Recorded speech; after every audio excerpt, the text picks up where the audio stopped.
see the value of that. Can we call a meeting to order? I just want to explain a couple of things first. So I don't know if anybody's read the agenda, but so the select board is not going to vote on an ATV ordinance at this meeting. We're obtaining advice from our legal counsel. The public will not be invited to provide input during this portion of the meeting. The public is warned that the select board may, if it becomes necessary, to enter executive session during the portion of the meeting. We'll take public comment later. Okay.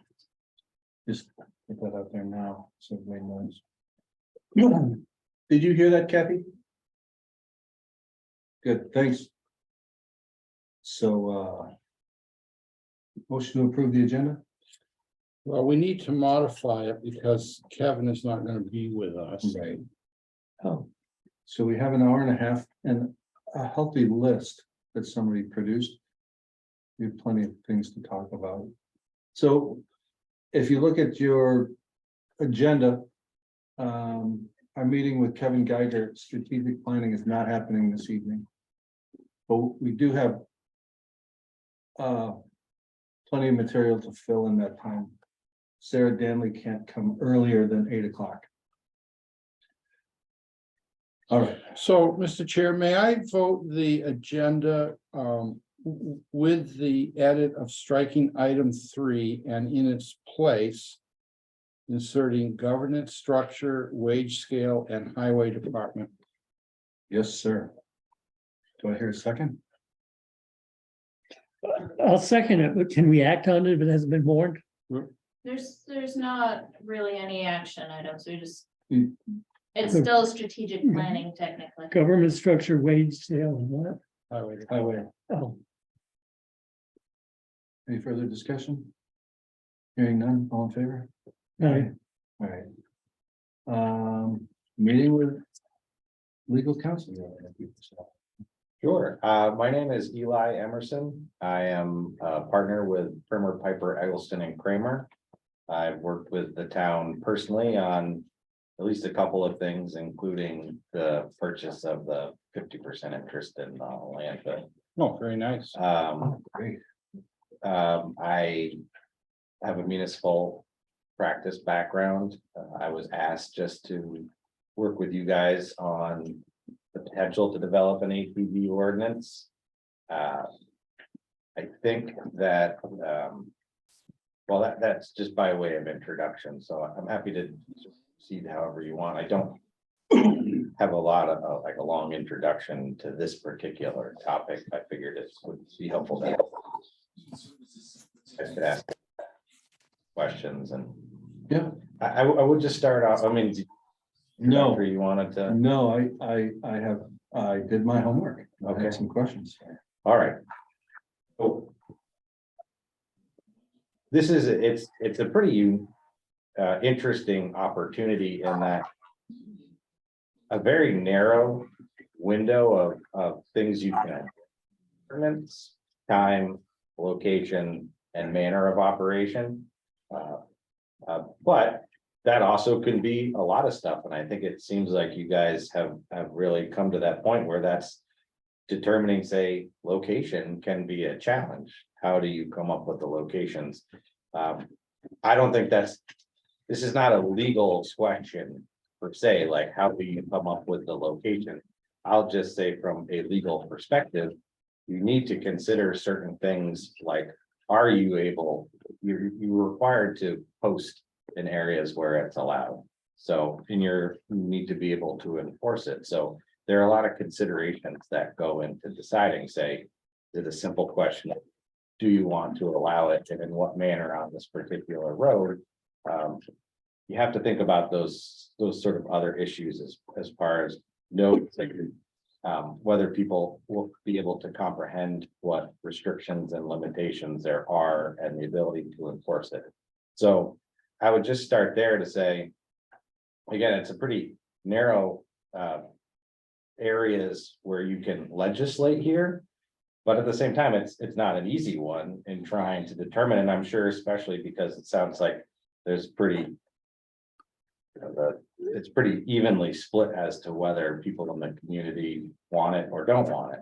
And I would just say that About again, as even as it could be. Yeah. There's no obligation to do this. This is essentially about allowing ATVs to operate on town roads. They will be able to operate everywhere else, regardless of whether you do anything. And a lot of the restrictions that are built into the sort of state law will remain. This is really just about this narrow scope of whether you're going to allow them to operate on the town roads. If we don't do an ordinance, does that mean they're not allowed on our town roads? Not allowed on the town roads or town property, like they're Mhm. allowed on They private can do property. private properties. And there are other restrictions in there, which you guys are probably aware of, like agricultural uses, they're by law allowed to be used for agricultural uses. You can cross town roads or any roads, as long as you're doing consistent with those standards of 90 degrees and. Site, yeah. So I am by no means an expert on ATVs or ATV safety or, you know, what is appropriate design and use of roads. I think I could just guide you along that process and how you go through developing something like this, but ultimately it's an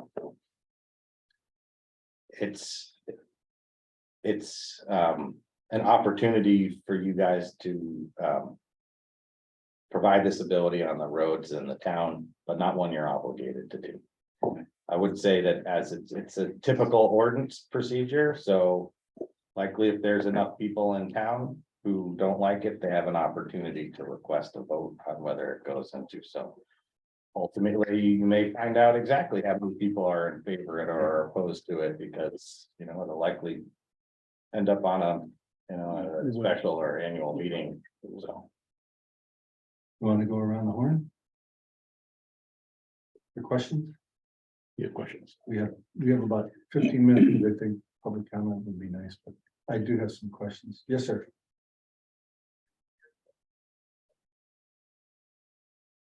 I thought this was not going to be a public comment. Okay. Topic.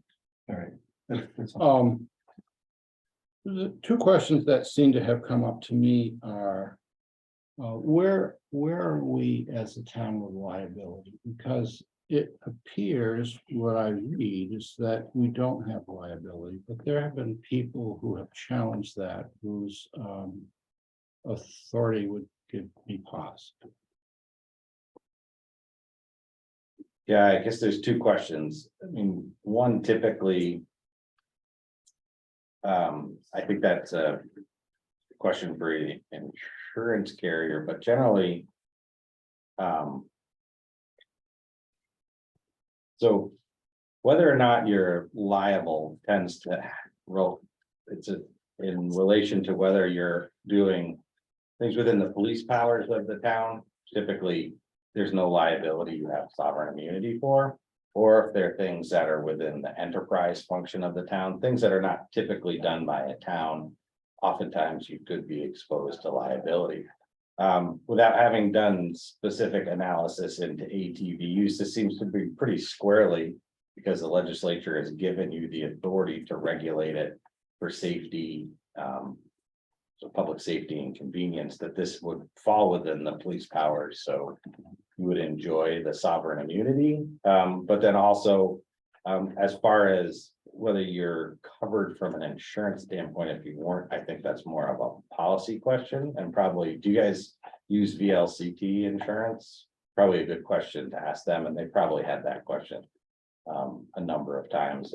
But I don't think you'd be subject to liability because it would fit within the police powers, which is where towns have sovereign immunity. We have been sued because of accidents on roads. And the league covered us. Okay. I don't see the difference between this being, you know, an automobile accident or an ATV accident. But again, the legislature in giving the town the authority to create an ordinance like this, to me, that's a clear signal that this was in the police powers. Typically, those are things that you regulate through ordinances anyways. So. My concern is that from a liability standpoint, the state has established a set of criteria for allowing ATVs to cross a road. You know, you have to stop, look both ways, you have to have line of sight.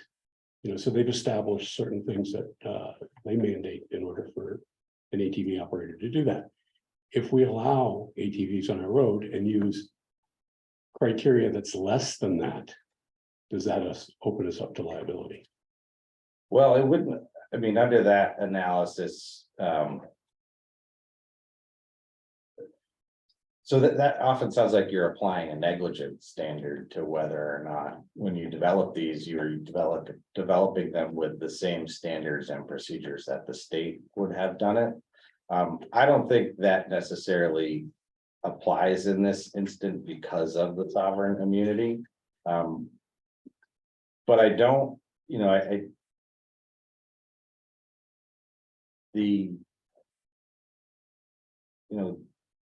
that's where I think that I mean, in the same way that you would, I mean, how do you make those decisions when it comes to a road and automobile operation? I mean, do we have?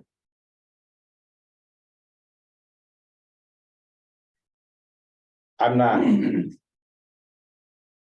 Like when you guys sort of plan out the town roads and how automobiles are gonna operate on them, are you using those same sort of standards? Because you hold to the same standard. I think the state statute, when it defines that, that's a very narrow operational thing, crossing roads in a perpendicular fashion. And I think they've designed that in a way because that's the way that you would have people cross the roads.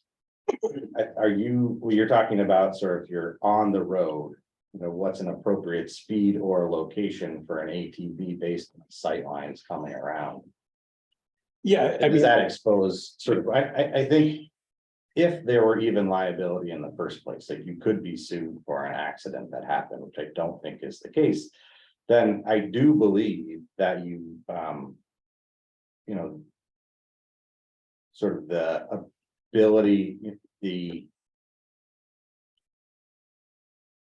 appropriateness of that particular road and speed and manner of operation is probably a relevant question.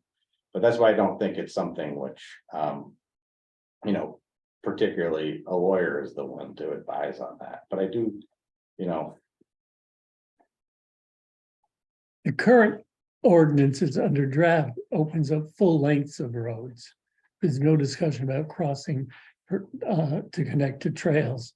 Yeah. Because there's no identified trails. They haven't identified any, so they're asking that we open full lengths of roads. Yeah. Um, Well, but that's how I imagined that the intent of the legislature was to open sort of the actual road to use, not crossing. Crossing was addressed in the state portion of it, which said they could cross. Yes, and that's. This is particularly for that. To me, I would think that that the sort of the appropriateness of those particular roads is also based on, you know, the vehicle travel, and it's part of the process determine, is this a location where you want it, or the manner in which you would want it on that particular road. Meaning, you know, if it's a long, you know, stretch of field, obviously it makes more sense, it's out in the open, but you would consider not wanting to do that if it were, you know, along the woods, it was a curvy road, there were hills. That would go into a determination as to whether the road should be opened up for ATVs. And I think that's the process which the state and the legislature expected the town to go through to figure it out. I'm not particularly concerned about liability in that instance. I don't think, you know, that it's just not a type of liability that the town is exposed to. But I do think that's more from a public policy and safety standpoint. You want to consider where it is appropriate to do it based on the geography and terrain, and where it makes sense to do it from, like I said, presumably this is, and I think I read, was a way to connect private trail use within the community that people could use. Right. And so you would try to find the balance between, what is practical and useful for ATV riders is safe for the entire community, but also, and you probably don't want to do it through the middle of a residential community. Right. I mean, you're just balancing the interests between all the various stakeholders with a purpose of, I don't think you want to just do it for the sake of using town roads. You want to figure out how they work within the context of general ATV use in the area. Can we, yes, sir. Another question that has not been clear to me, do we have the right to limit who can be on a road with an ATV based on per se, like the local club membership or? No, I mean, because I see that, so the three areas are time, manner, and location. So time and location are easy to figure out. The manner, I still, the way that you see it is single form lines, no racing, probably certain types of use within residential communities. Revving engines. So that kind of manner, as far as who could be on that, I mean, that is more clearly dictated by what the state has said, age-wise, who's able to operate. So I just want to piggyback on that, because we can say that we will review this on a yearly basis. We have that control and a process to approve a road. Because I just did a little scorecard as the list of proposed roads, what we have control over and what the state already says, so. If there's a lot that the state has already established. And we say only Royalton residents or property owners on the roads? Or does it have to be open to anybody? Yeah, it's not, you don't get to decide who the operators Yeah. are, just again, the location, the time, and how they do it. Can I ask, so can we add language in the ordinance that reflects the intention of the select board and the club at this moment? For example, we've had conversations that we don't necessarily have control over, or it doesn't spell out by the state, but the club says we will not have large gatherings. We will keep it to, say, no more than 6 machines. Just that kind of language can we add? Well, I guess the question is if, say, your understanding when you passed the ordinance was that the clubs agreed not to have large gatherings, and then it turns out that they are having large gatherings. It's fine to put a purpose and a background section in, but that would have no legal effect. Right. Saying, well, they're actually having large gatherings. That means we can just revoke the ordinance on our own accord, or it's void because they're not complying with what they told us and what we put in the background purpose sections. So, but in the yearly review, it could be a method to reject it moving forward, or to. Well, you could amend the ordinance in ways that you could remove roads that say are particular cause of the behavior that you don't want. You can only use the tools you have, again, which is through the ordinance process. You can add roads or remove roads where ATV is allowed. You can change the times. So if there seems to be a particular time that people are doing this, you can change that. And if there's certain, ways in which they operate, which encourage it, possibly saying, well, you can only ride, if you're having a single file line, it's a group of 3, and then. We can write that. Yeah, that would be an operational, I mean, that's to limit the number of ATVs in a group. Would certainly make a ton of sense, even if you had, you have a single file line ordinance to have 20 ATVs in a single line riding down a road is also pretty disruptive as well. To me, that's fair ballgame for a manner restriction. A manner restriction. It's a time. Time, place, and manner. Okay, time, place, and manner. That's it. Okay, next, I have more, but. Anyone else? I'll go one more. So what's been coming up a lot is. We don't have any ordinance right now, and the club is trying to do the right thing, but we have people who have just gone rogue and, are writing now. We can't, there's fines spelled out with first offense, second offense, third offense, that's etched in stone, that's a state thing. Yep. Right. But I mean.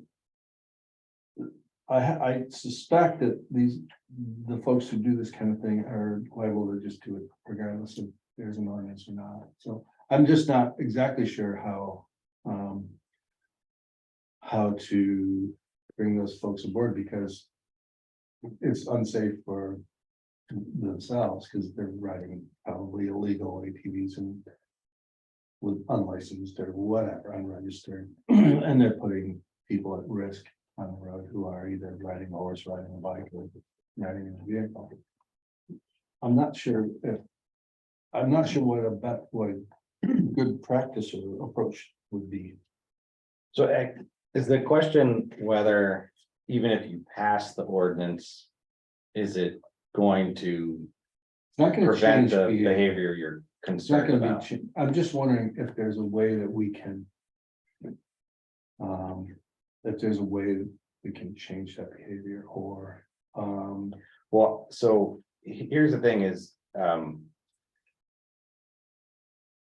with the current state without the ordinance, what you're saying is they're not allowed to operate on town roads. right, And so, but there is still the ability to enforce those restrictions Right. in state law.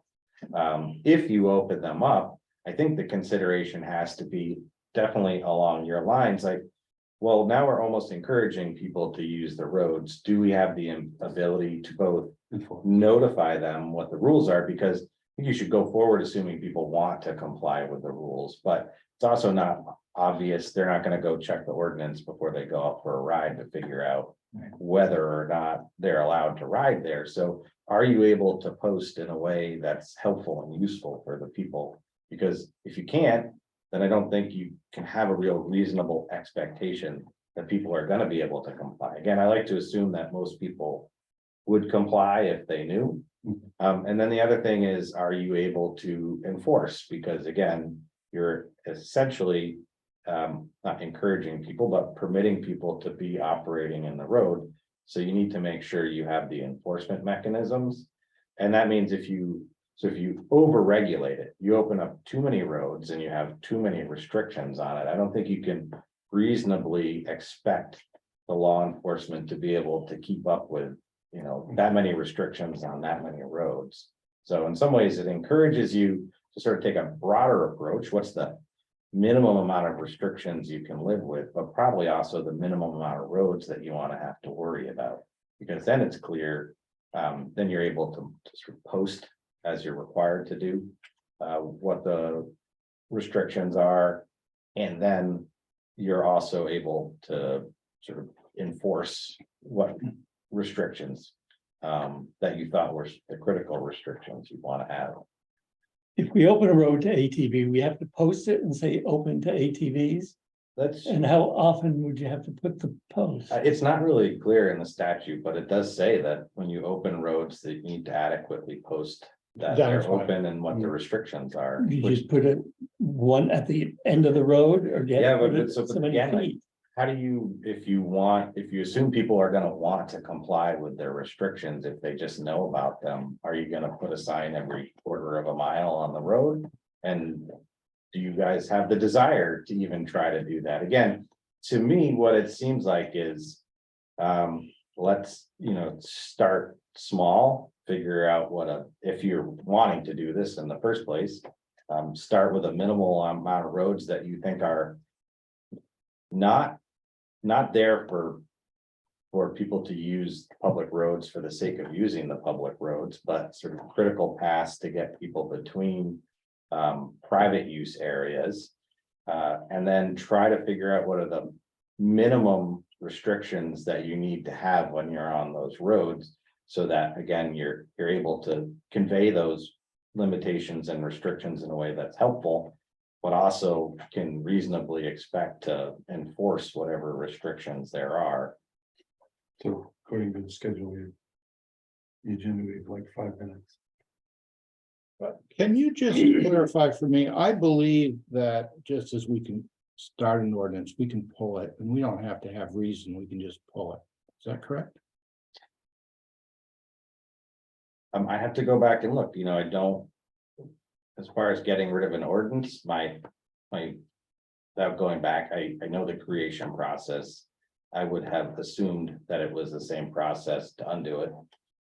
Which means a vote by you guys and then subject to a vote on whether or not to repeal, but I could check that, but.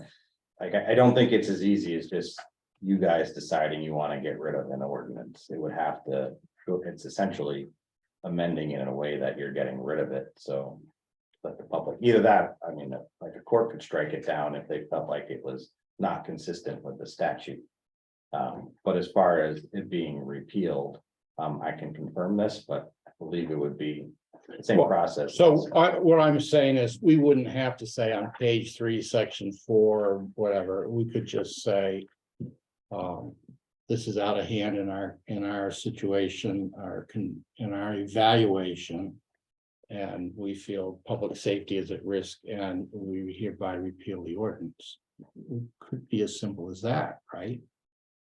I don't believe it's as simple as you just saying it's repealed. I think it would have to go through the same process, but that's what I would confirm and get back to you on.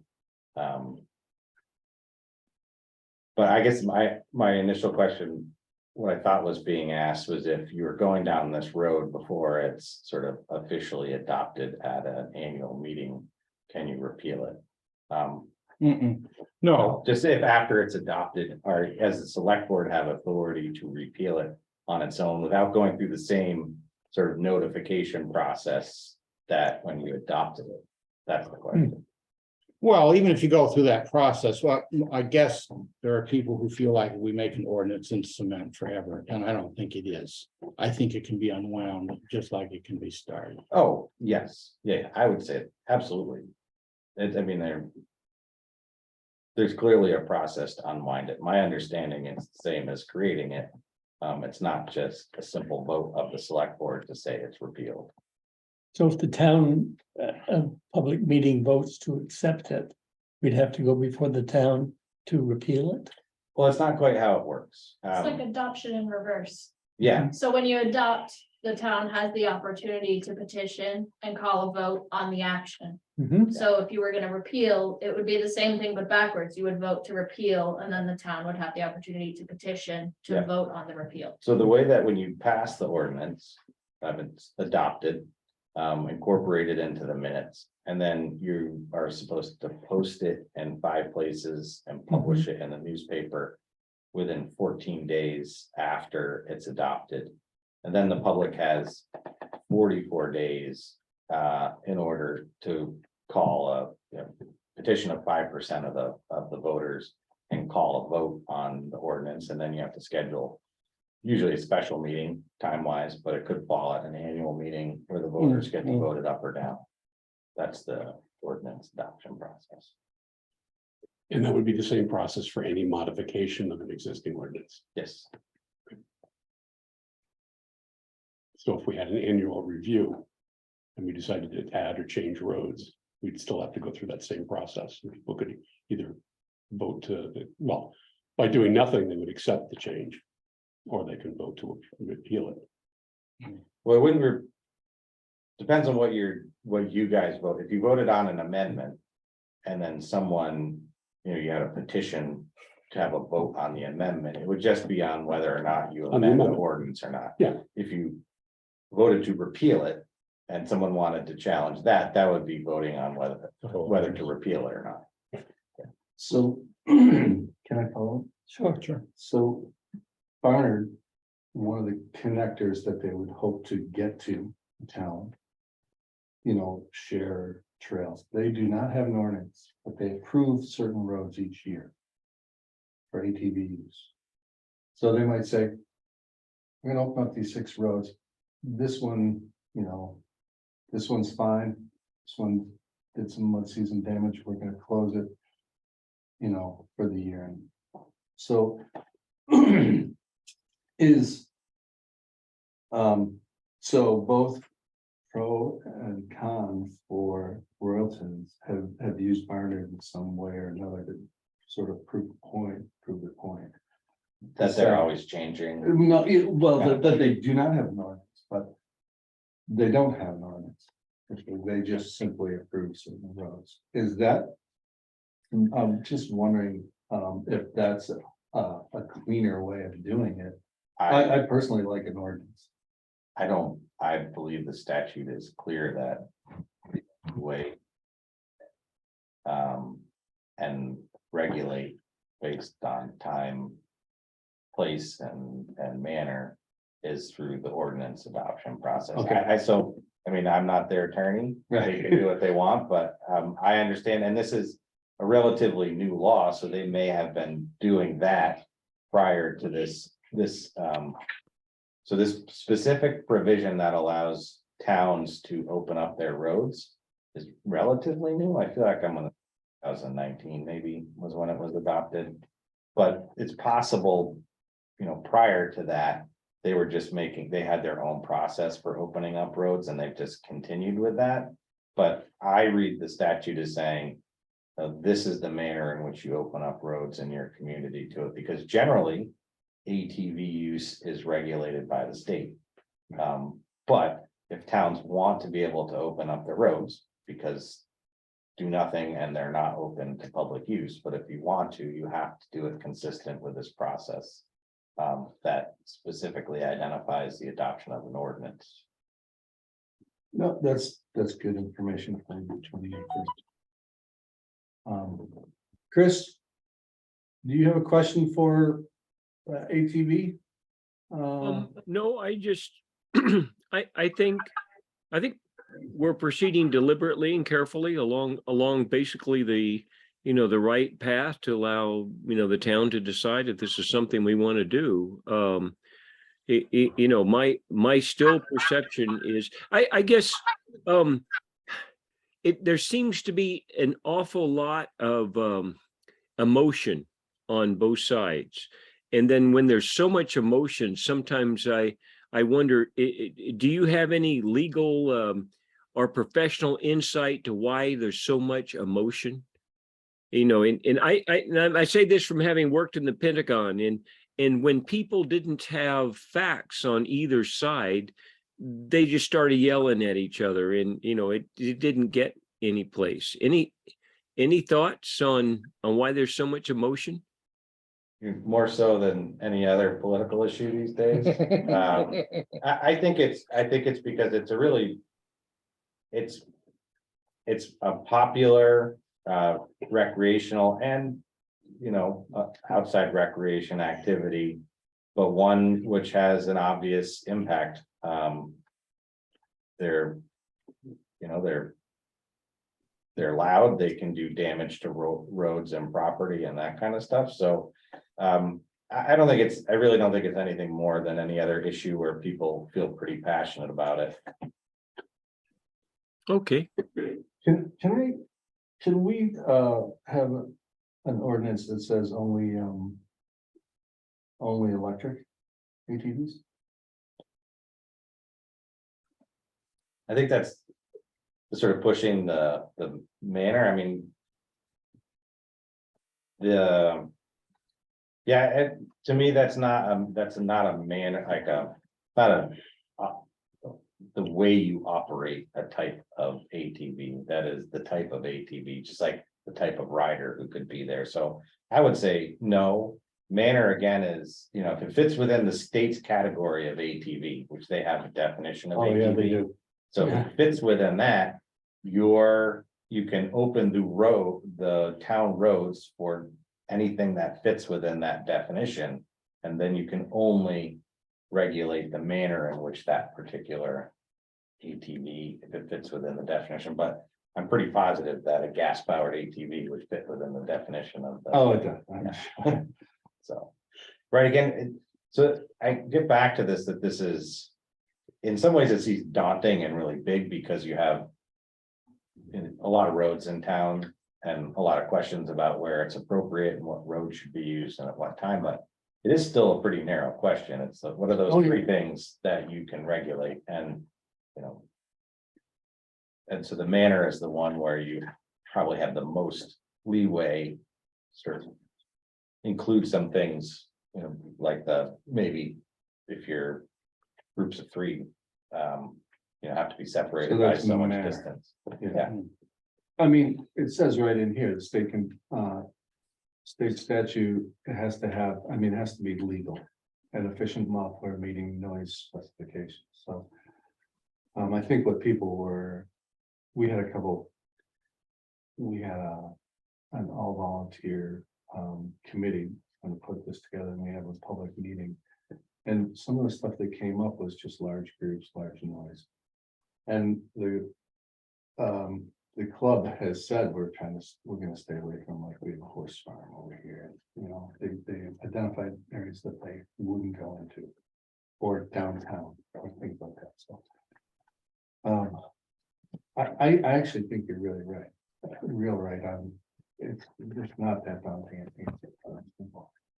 Yeah, and I actually think you can do yourself a favor by, again, trying to figure out not to open up roads for the sake of being able to use the roads, but how are they helpful to people who are trying to connect, you know, areas that they like to use in private locations, and then figure out what are the real minimal restrictions that you want in those few locations, so that you can actually get people to comply with those restrictions. If you feel like it's working well and you want to add another road, I think it'd be much easier to add roads in the future than it would be to take roads away from use. Once people have established that as a road to use, it's gonna be hard to unwind that and get people to stop using it. So I would definitely go with the start slow. And the standard should be, you know, what's the argument for using this road to connect locations, private use locations that are, you know, sort of encouraging people just to use them to get from one to the other, but not stay on the road too long.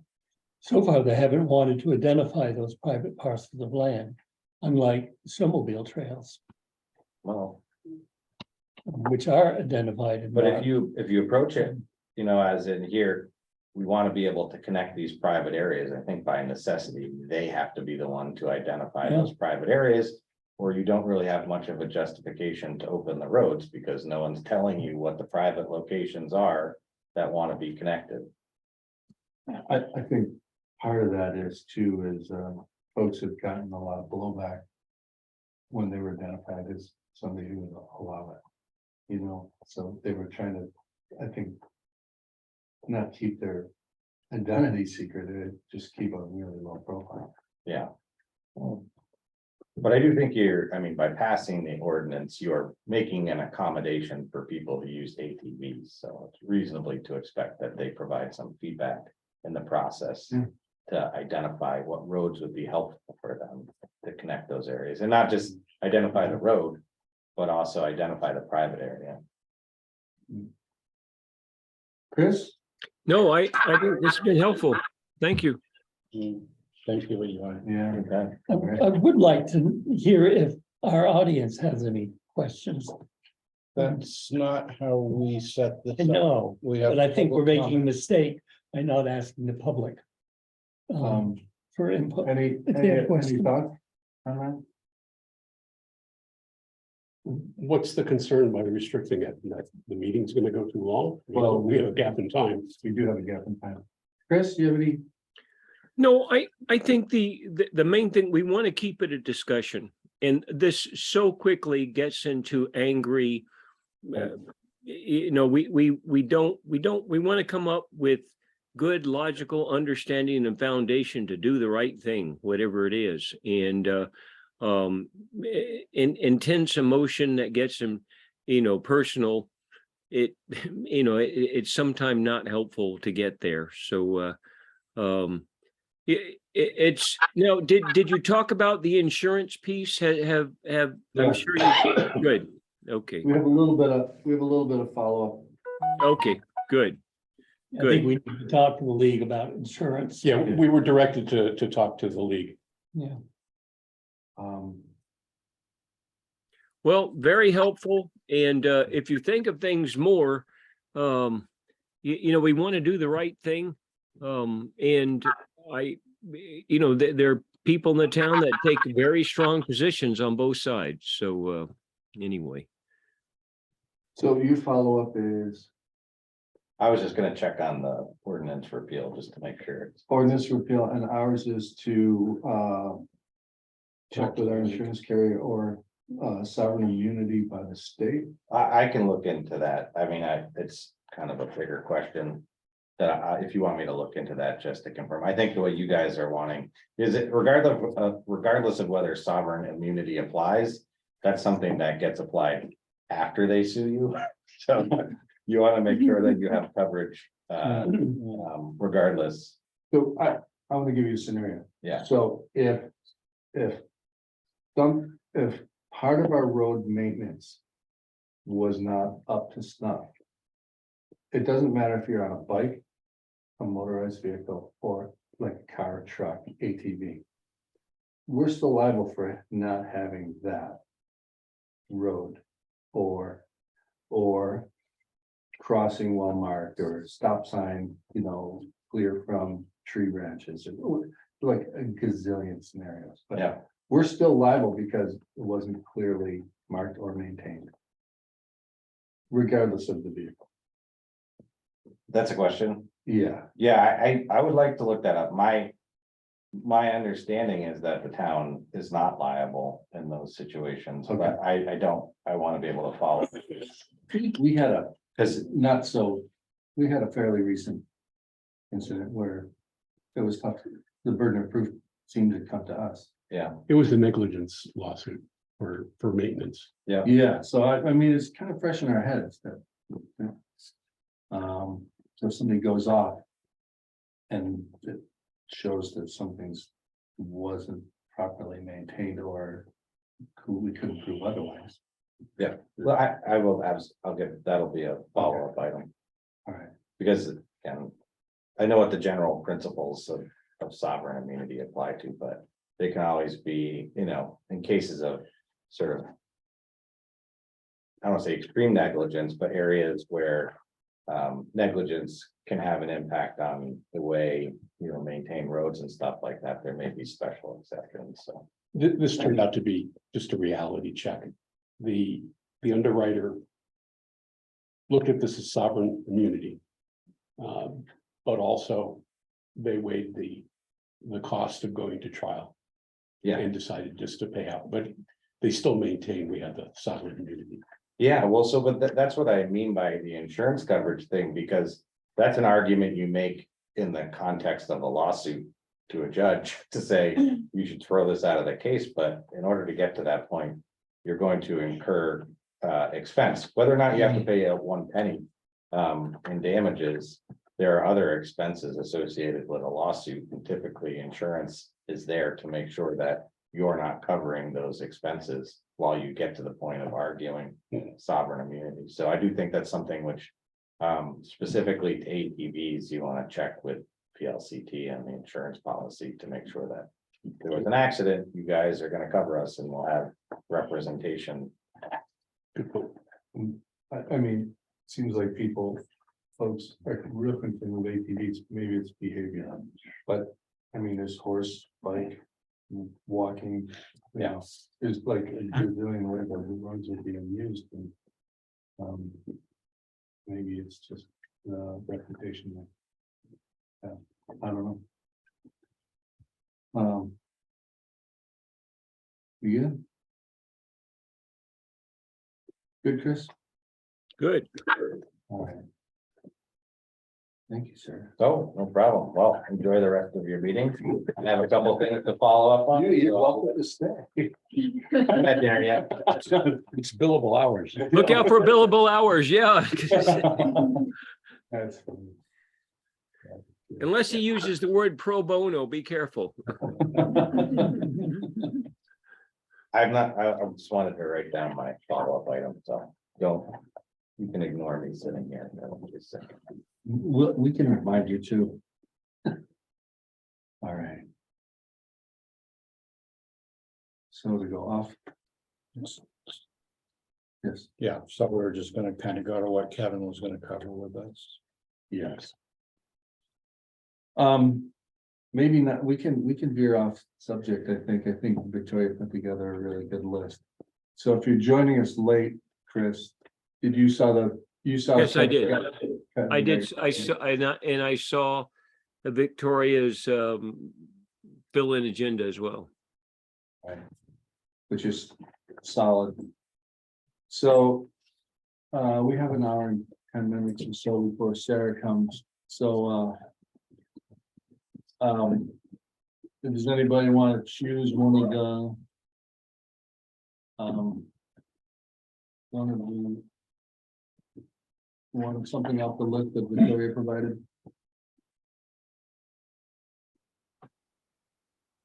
You want to start with just some thinking on the budget for Yeah. HR, I do. specifically the road crew to start, I think. Yep, Public comment. public comments coming up. And in a little bit, public comments coming up, but I mean, it's gonna be an hour or so. Is that okay?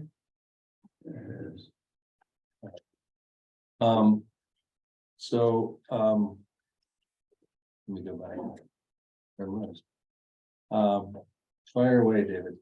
Yeah, well, I think the reality is that we've been advertising for road crew for several months, just like every other town, I think, in the state of Vermont. And the net result is we've lost 2 people. So, you know, it's a hard reality. And the major reason we've lost people or have not hired people is because the starting wage is too low. You know, this year in particular has seen a large increase in the starting wages for road crew people throughout the state. So I think, you know, we really need to look at our budgeting for 2023 and say, we've got to put a reality check in there and probably revamp the whole department, as well as material cost. The material cost has gone up significantly. So, And diesel. yeah, I mean, the material cost has gone up because of trucking costs, and the trucking cost has gone up because of And cost of most diesel. everything we buy is a petroleum product, right? Yeah. So, you know, I don't know if there's still ARPA money that's allocable that we can put in place for next year towards the highway department. It can't go to salaries, can it? We can, yes. It can? Yeah, so you guys classified your ARPA funding as replacement for lost revenue. So it is technically freed from the requirements of the treasury because all of it falls under that lost revenue replacement allocation. You don't have a lot left. I mean, unless you're willing to decide that you're not going to work on the academy building. So. I thought we had a contingency of 65-ish. I mean, sure, but. I know. I think using the opera money is sort of kicking the can down the road because we're not going to have the opera money forever. Right. If we're going to have to increase the salaries, you need to bite the bullet and increase the budget for it. Because it's not going to go down. And we're not going to get more ARPA money. But there are some, I mean, short-term things that we can use the ARPA money for, and that would be like under the term benefits. And I'm thinking specifically of offering, you know, to put somebody through a CDL course. Oh, that makes great sense. You know, this way, Yeah. we spend this $3,000 to $6,000, whatever it costs. I think we've already proven that we can bond them for a period of time. But at least it's an enticement to get somebody in who may not otherwise have Mhm. the money to do that. And it's a little bit of a golden handcuff to get somebody in through the door. And that's not a huge take from ARPA, but it's there. I mean, you also still have a surplus in your highway fund and your general fund. I mean, you're not, yes, taxes are going to have to increase. However, we could cover the $3,000 expense of CDL training. Yeah, that's just a one thing, but I'm looking at, you know. At the end of the day, it's probably, $100,000 to the budget over what we've been doing. When you add in material costs, you add in, and that's not for doing anything new. That's not for paving a road or, allocating new roads for culverts. I guess concrete culverts and such like that would be still under grants. We'd have to apply and write for grants. Right, well, and that's what your highway improvement reserve is for, which you contribute $170,000 to every single year For the culverts and the, for highway improvement okay, as a whole. so we've got 2 road crew guys. Right. And we're perilously close to probably losing, one or the other, just from overwork. They're doing a great job just keeping up with what they have, but we need to hire some people. Mhm. They interviewed a decent fellow who was willing to work here, has family ties to the town. But the starting wage was too low. He would be taking a cut in pay. To the tune of $160 a week. Yeah, Cut. I mean, but Yeah, if you- we do need to adjust the wage rates, yeah.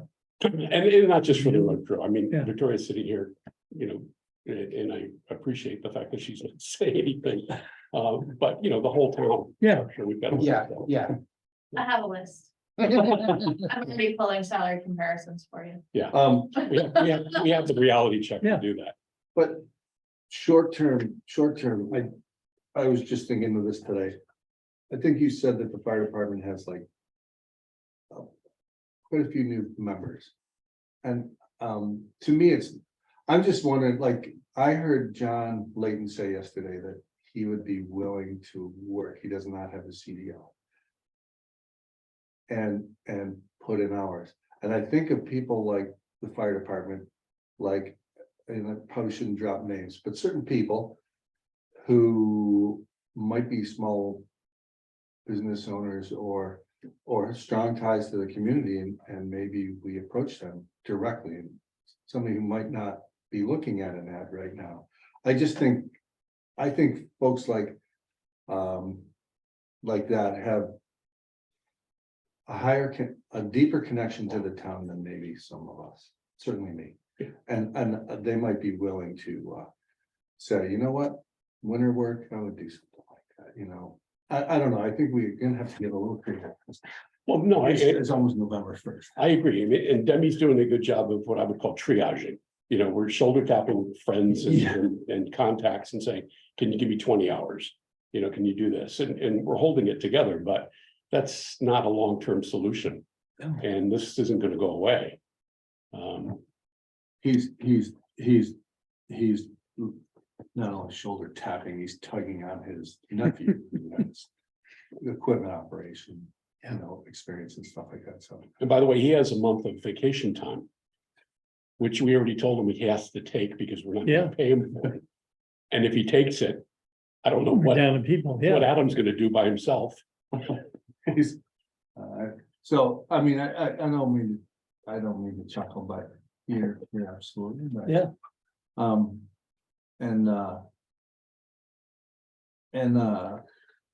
I suspect some of these other things would work better if there was more help available.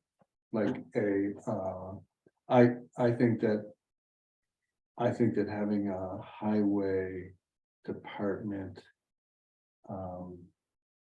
assistant, an office person, is a great idea, because I have so much bandwidth. Demi obviously has a zero in bandwidth, and I don't think it's in Victoria's scope of work. But like there's a ton of paving projects that need to happen.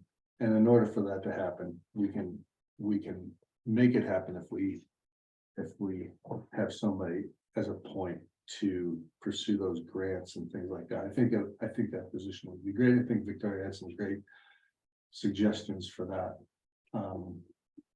What might help, and buildings and grounds to me is way more than we had 2 years ago, but it's not coming close to what's the reality is with all the buildings we have.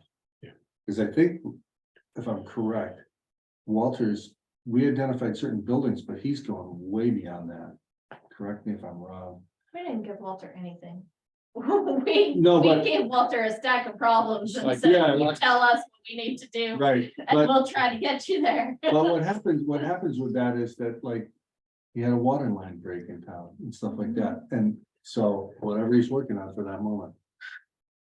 And for what we're paying Walter is, I don't know how many people would work for that, so. For a bigger discussion, maybe. Chris, do you have any thoughts on this?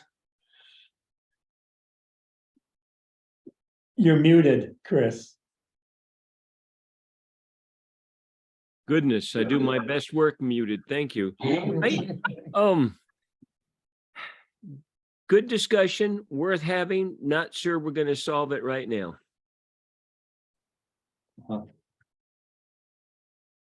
It's just that we had this, we had Kevin Geiger coming in and, it seems like we were kicking some of these conversations down the road, so it'd be nice to, Oh, we're gonna have to approve a budget in 2 months. 8 Pretty weeks, much, yeah. 8 weeks. And, I think that some of what we're doing right now is, I think the rubber's hitting the road right now. yeah, I absolutely agree. We need to look at, what is people's earning power going to be that live in our town? And then make some tough decisions about what we can really do and what we want to do. It's going to be difficult to unlive off these grants, which aren't going to last forever, I don't think. And I agree with several of the other folks who's kind of advised, let's don't get used to ARPA in other grant money. Let's see if we can budget this in our own line. And I think that's the important part. We don't want to make this town unaffordable for our people. And it's a lot of our folks need assistance now. So, I guess a couple of questions, Victoria, I think you put town manager on that. Is that in play? Is that a fair discussion? Do we want to go there? Or, I've got a couple of thoughts on that. Fire away. I think with Victoria, we could probably all basically go home and it would do just fine. But I don't think, someday Victoria is going to go run for governor and is going to leave us here. So I think we need to be careful on how efficient our administration is going to be versus how proficient we need select board members to maintain. You look at what happened in Hartford, for instance. There's a trade-off between the skill set of select board members when you don't need to have budgeting skills. And I think this board in particular has a very good set of budget-informed decision-making skill sets. I think that my perspective, when the purview becomes when we need a town manager, we're going to need it. I think we're close. We have sewage now, not sewage, but we have the transfer station. And I think if either rescue or water comes in our purview, then we probably have enough of a kingdom where we need a royal person to run it. I mean, we're close. I think that New England in general doesn't like government to be too efficient, because, things can run away quickly. I would look very carefully. I mean, I think the whole of where we want to be, do we have a small cell of elite persons making decisions about, what can be done in the town, what you can do with your property, where you can, it can happen, or we still gonna basically have it the town hall model where, every year we bring up the tough issues and we hash it out and we move on. So, we're at that kind of that wonderful where we can make both models work, the town hall model. I would call it, the old Athens model where everybody is a citizen and votes on what they're going to do, or do we need to have it more representative model? And I think that's a good discussion to have.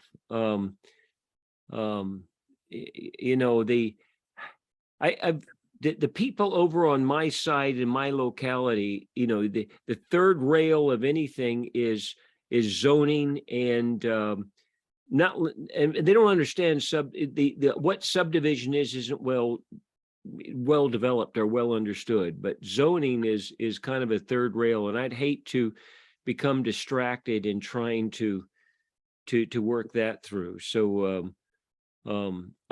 I think, I tend to trust that people who are voting have a pretty good idea of what they really need and the kind of life they need to, want to lead, and we need to listen to them, number one. And if we're going to change big, we need to do the best we can to lay out what that will look like and what it will mean, and let the town decide if that's the way they want to go. And whatever we do, let's don't move the horse trough. So other than that, I don't know. I do think it's worth the whole town manager. If we owned water, if we own the water, I would think we have enough of a kingdom where we probably need to go. I mean, Victoria, are there scope of responsibilities, volume of transactions, guidelines that good government has in the state? I mean, can you comment on that? You usually have a pretty good understanding about those things. As far as the reasons for having a town manager, Yes, I mean, is there a scope of administration that warrants a manager versus an administrator? Or is it just because select board makes an arbitrary decision? quite honestly, the select board is treating me as a town manager as it is, except I don't have the decision-making authority to do things. So, I mean, the difference between me as an administrator and me as a town administrator, town manager versus administrator is, if somebody comes to talk about a parking ticket, your town manager can say, oh yeah, you're right, we're gonna forgive your parking ticket. And that sort of administrative authority allows the select board to focus on the more high level, okay, here's the capital plan for the roads. We're talking about this ordinance. We're talking about zoning. We're talking about these other things our citizens need, these bigger projects. It just gives that freedom from the minutia to the select board. And it, in the case of Royalton and our setup specifically, you would need both.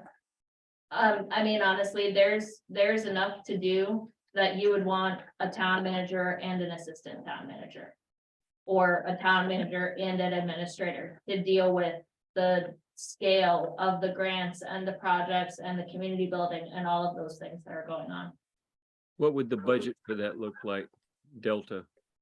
Town managers, in the most recent ones that have been advertised for, the salary ranges from $100,000 a year to $130,000 a year. The higher end being places with, larger populations, places like Woodstock, was looking for a town manager. Their starting salary is 120. What about Hartford? Do you know? I do not know what their town manager makes. I would expect it to be firmly in the $100,000 range. What about Bethel? I don't know what that salary is. I can find out. Norwich and Hartford have just let their town managers go for various reasons. Mhm. I don't know why. Did- One, Yeah. one of the things that, Windsor seems to always be changing town managers. I've seen a couple of towns recently also incorporate grant management into the treasurer role. Where they are looking for a town treasurer, and these are the ones where they hire, not are elected, Correct. where they're hiring a treasurer / grant manager. Because of dispersing the funds, not writing the grants, but managing the grants once they've been approved. Right, and Rita and I, you know, as Rita's paying bills and that sort of thing, that's part of it. Everybody's trying to accomplish the same goal. How can you have as few people as possible perform the basic functions so that the wheels don't fall off, we can keep it on the road, and we can pull in as much outside money as possible? Right, but the more outside money you pull in, the more management of the money, so Yes, that's the it's a point. balance. You really have to look at it and say, you bring in a town manager, you need to have an assistant manager. You need to have somebody managing the grants, because the town manager is gonna be targeted with finding grant money to support the town. Well, which is why I said, you know, you'd want a town manager and assistant. so, Chris, it seems like when a town manager's in the news, it's usually for something like being let go.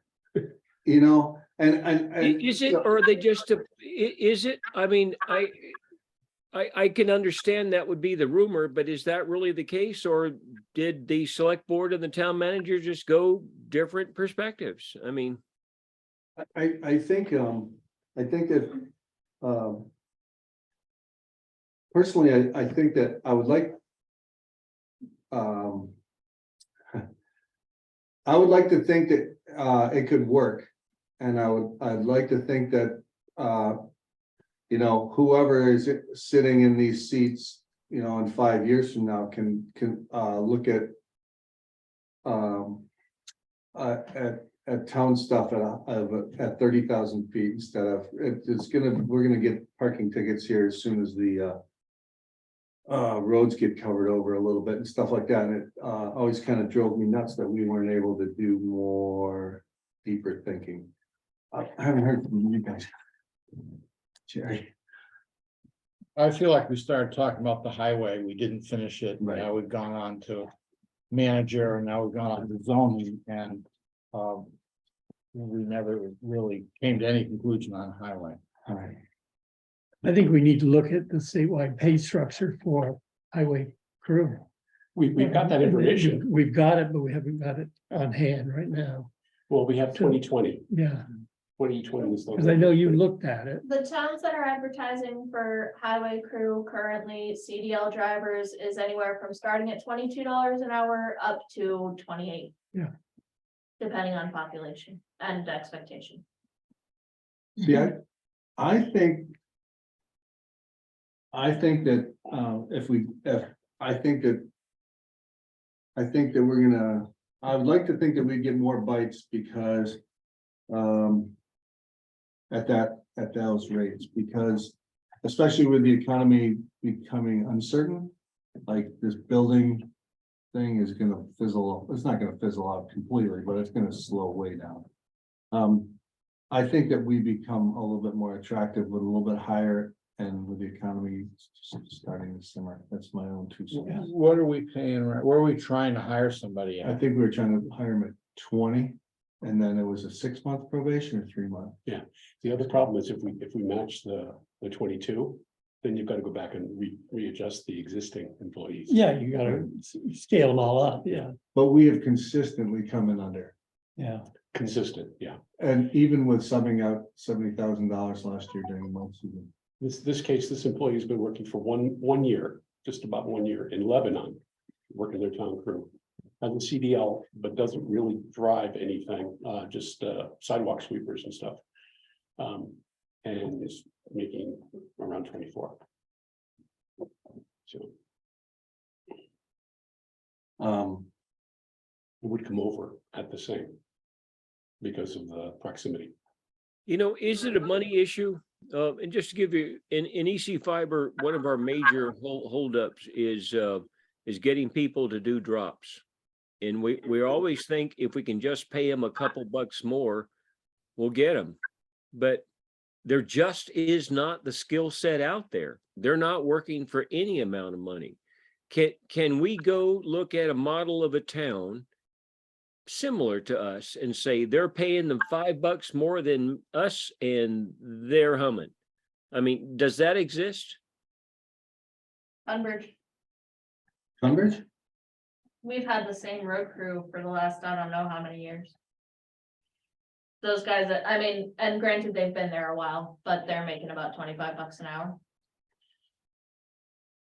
Well, that's worth talking about then. If I it mean, can be purchased with wages, it's worth talking. This particular case, Chris, the person came in interviewing for the assistant road crew foreman. And was told that that title was gone. We were looking for a basic employee. He didn't care about the title.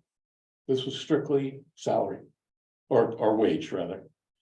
If we had met the wage, he would have come in. He didn't really care about the title. So it really boils down to, in this economy right now, what are they going to earn?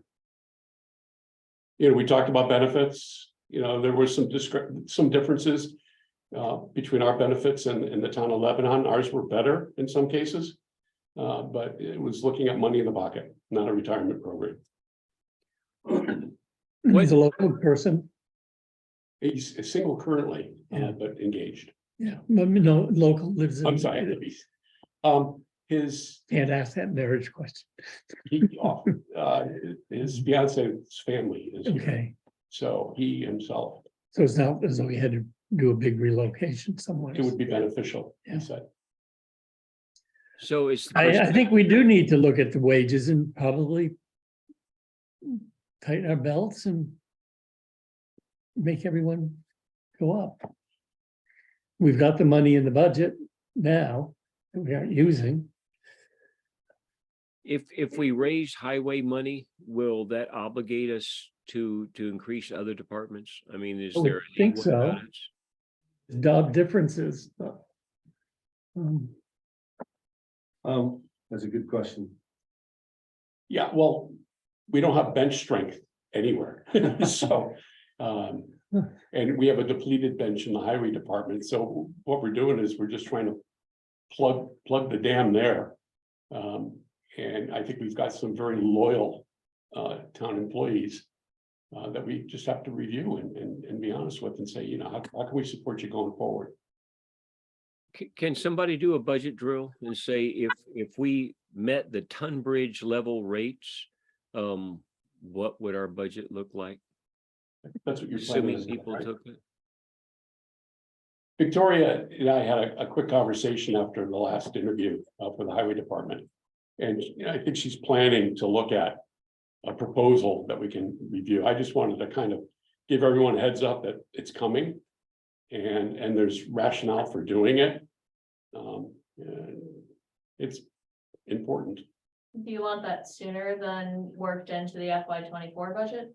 I think we probably need, I think we need to do it now. If we're gonna hire somebody. yeah, if we're gonna get the green light to go ahead and pay for CDL.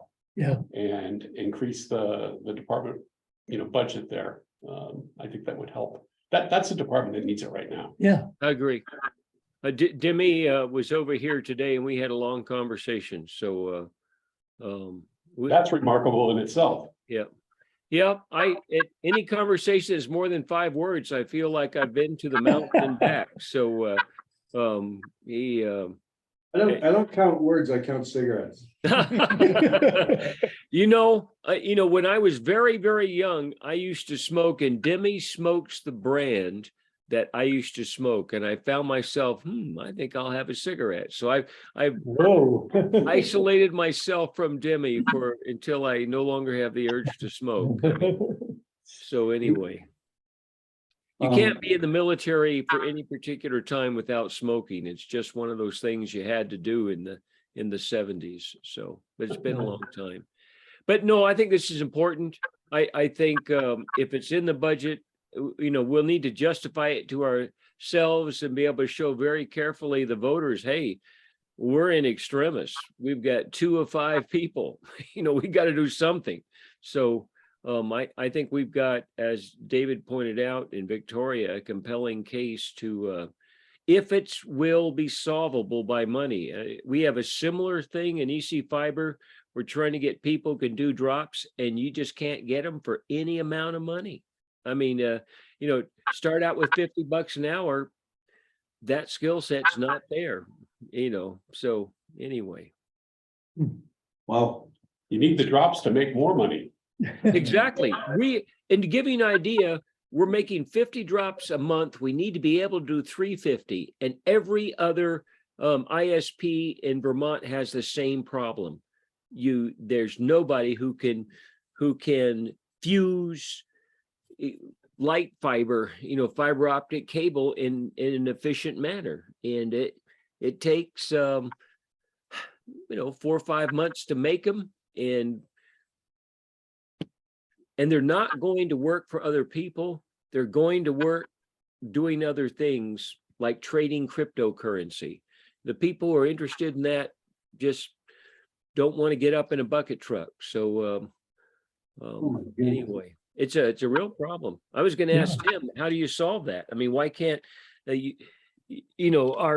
our technical college come up with people, because it's a huge shortage right now, and it's the #1 driver that keeps people from getting broadband. you have to go to EC, you have to go to a tech center and, or get in touch with their co-op coordinator or work-based learning career counselor. You have to go there and do a presentation in front of the kids. They have to, it can't be Zoom. You have to be in person. They have to hear your voice. They have to see your mannerisms. They have to feel comfortable, and you will hook 1 or 2 or 3. But Kingsbury Construction was trying to hire me to do just that in all the tech centers across Vermont and part of New Hampshire. I think I mean, there's certain skills you just can't come up with. And if that's what it takes, we're going to do it, because I am boring you with this, but we've been trying to do this for a while. We've got a great marketing budget, but it doesn't make any difference. We can get all the new customers signed up we want, but we can't connect them for 3 months. So Yeah, let's talk out of a meeting, and I'll put you in touch with some great people. Great. So Victoria, how long can by next budget you can have accurate to within $10,000 what this is going to cost us a year? Yeah, I mean, I can send it to you tomorrow. I've got Wow. Oh my goodness. It's changing a couple numbers in the formula. It's easy. Is this important enough that we should meet next week? If you've got some guy who's interested. Yeah. I agree. It won't be long, single agenda item, advertise it, and we're in extremis.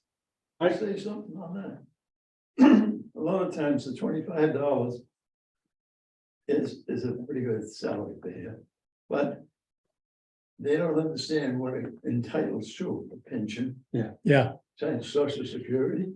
And I think you gotta stress that a little more than the $25. It's the benefits, yeah. It's a different generation. We had that whole conversation, and the eyes glazed over, and it became, how much is gonna be in my. Yeah, it's lifestyle. Well, we got to keep them from all generations, younger on up past into the 60s. So let's come at it from all directions. And I appreciate the heads up on making sure they understand. I think $25 is a good starting page for skills, people with skills and responsibility, Yeah, especially when we can skill them up. Yep. Jerry, you want to move on? I just would like to feel like we've at least voted or made some. If we're gonna get a budget to vote on, then we can go on to something else, but. Okay, so we'll take a look at the wages and the impact. Because we have not paid an employee for how many months now, or 2 employees on highway crew, so our labor is not keeping pace to what we have budgeted for. Sure. So, and we can carry that over, Carrie, how? carry in that we could afford to pay somebody to start now, because this fiscal ends June 30th. Yeah. Yeah. Okay, So should we meet next week and work on this pay grade for highway crew. I'm for that because next week is gonna be November. Yeah, Well, do we need to meet? If Victoria can come up with a plan that's within budget with fully, okay, I think we need to meet. Never mind. Good summary. Sorry. What day, what time? Tuesday, 6:30. Tuesday, 6:30? is there a daytime? So, I can do Tuesday night, but virtual only. Oh, I'm sorry, Victor. Oh, it's okay. No, Joe's busy Tuesday, Wednesday next week. So I won't have childcare. is there, Bring 'em. Yeah. You'd want them. Look for the Legos? No, No, fine. not on a school night. No. Oh, we had to take care of Joe. So you'd be remote, can this be Yeah, ready to? So David is knows there- what it is. You can leave your job at any point you want, right? Yeah. I mean, can we do a daytime meeting? I could do after 3. Give me till 3. I could You only do work after- till 3? No, wonder no, if no, I- anybody say- I don't. You tell. If we That's go what earlier that's Tuesday, what I'm working for these days. 3 to 4, he's doing invoicing. Speaking of raising the rates. Oh, my goodness. 3 next Tuesday, so what we're saying.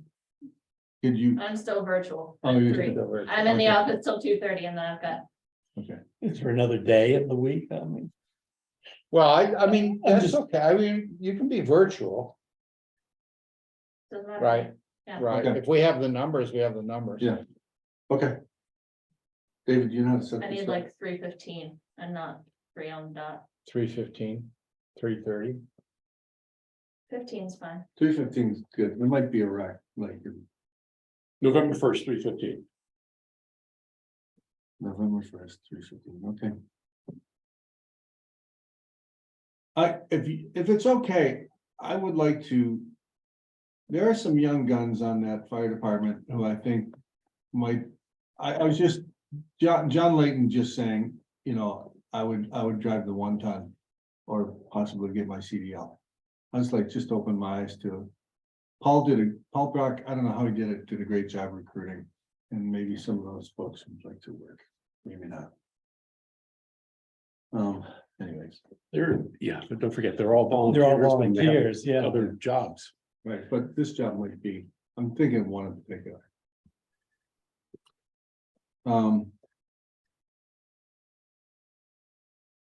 All right, go back to Thank you. go, go back to Victoria's. Paving and maintenance schedule, I can just say that I'm trying to balance as much time as possible. I was health officer, like on a yo-yo this week and just things I can't do. I can't do too many things. You can't pave streets too? No. Material testing. And health officer stuff's been a little bit, interesting. Health officer stuff, we have a septic issue on a rental property. And I thought I had a match made in heaven. I found out that a person who works for the state is very local, lives here. Very familiar with the property, very familiar with the road. Not his jurisdiction, he's north of here. Yeah. And I have to get the person from Springfield. Who gave me I'll be out of the office for 2 days, but me and the local person both like reached out to him and we were CCing each other. And just went silent, so I think it's the squeaky wheel and I just have to get really squeaky. But this has been going on for a couple months now, so. It's come to my attention for a couple months now. And David and I were gonna do our first lead test yesterday and homeowner happened to flush the toilet before it happened and kind of null and void the test, so we have to do it again. Uh-oh. Lead tests in the water system, you mean, paint? Just trying to eliminate certain things. Yeah. And I think it would be good practice for David and I to do. I mean, Mhm. certainly for me to do it. I'm not gonna speak for David. No, I think it's great. Material testing, went to my original contact person. Got, bounced from this, by the state to talk to another person. I contacted him, that person a couple times, and the last 2 times he said, go back to your original contact person because I'm taking care of a loved one. Again, I'm not used to this with the state. I'm just getting no responses. Usually, like when we called on the bridges, when I emailed about the bridges, they were down here in like 3 days and did an assessment. So, it's also how many times I can do it during the week and, during business hours, which is a little tight. Anyways. Subcontractors for projects, I can say that, Demi has asked me to sub out the painting for the sidewalk or the parking in town and stuff like that in the future. I have to do that now to get them on a May schedule. Yeah. And so I would like to do that. And some of the subcontractors, in case we need them during mud season, in case we have another mud season like last, I have to reach out to them. I have all of their contact information. Thank you, Rita. Some of them, their certificate of insurance is past, it's dated. We need an updated one. And I don't know what training and development is. I apologize for that. Okay. Victoria, what is training and? Better Roads offers a number of training opportunities, including like OSHA 10 certifications. Here's how you use a bench saw. Here's, grader maintenance, road standards, all of those sort of things. I mean, I know right now Demi is short, but we should be taking advantage of those opportunities. He has done those in the past. I know that before you came, he was doing right-arounds with the state, the road scholar guy and other things like that, but they haven't been done in a while. You're right. And I have had this conversation with him. He does host one a year. And I think he buys pizzas for him and he hosts it here, like Tunbridge Sharon and maybe Beth will come over and they do some training, but we're not taking full advantage. You're right. You're early. Yeah, I was coming from another meeting, it's not enough time to go home and get my dog all riled up and then leave again, so All right. here I am. We're glad. Do you think we've spent enough time on this? And go to Sarah, but I would like to get Ron's comments in. Get Ron Do you now. want to, you want to get going, Sarah? Yeah. Okay. Can we give you like 3 minutes public comment? It's off our script though, but I don't want you sitting here for another hour. Because Sarah is in front of you on the agenda. I'll give you 3 minutes, I guess, gonna give you. That I'm not happy with what's happening with the police department at all. Right. They're not doing the job. They claim they took an interview about a car that I didn't have permission to put there. That's a lie. They'll take you right to Delbert, and then those people don't even pay rent. They pay nothing to Delbert. The poor man is going crazy. I'm cleaning this house. Really crazy because there's a pig pen up there. Really bad. I mean bad. And they're killing them. The kid is killing them. But how does this, so this is, you're mad at you're upset with the police department because. Well, last November, Oscar went down there and he looked at it and he says, I can't check it because they cut the muffler and the other one there, whatever it is there. Yeah, they cut it off. He says, I got snow. Well, he should have got down and got a snow or asked for a shovel. Yeah. That's his job. Right? I buy a car off a woman here, paid cheap money for her, and find out she doesn't even own it. And then we get transferred because the mother owned it. Her mother backed off, by the way. And then The car was Dean, who's dead, thank God. I don't hate to say that about somebody, but it was absolutely no good, and I thought it was helping them. I thought I was helping them. And I wasn't. He's robbed checks this much for me. They haven't been. I've seen them. Yeah, what are they doing with it? They got a handwriting expert? And want to out that money? I don't even know those people. Right. They're all drug people. It was a who's who. They're all drug people. Something's gotta be done about it. Something's gotta be done.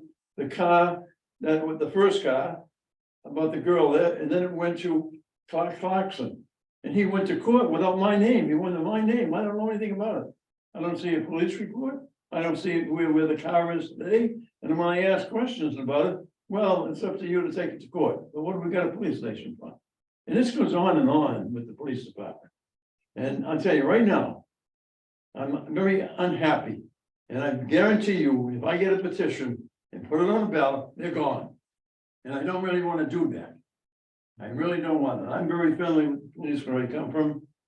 When a lot of reasons, right? The police have always been good to me where I come from. I used to have a house with no locks ever. And the police and all, and the men used to come in my backyard and eat dinner and go in the refrigerator and everything. That's what we trusted. Up here, I get robbed every day up here. Every day, guys were in my house, they just cleaned it out with tools. I don't even want to give it to the police department because they're not gonna go on it. There's something's gotta be done. And I'll give you a suggestion what we did in our town. Right, and I only know this because where I come from.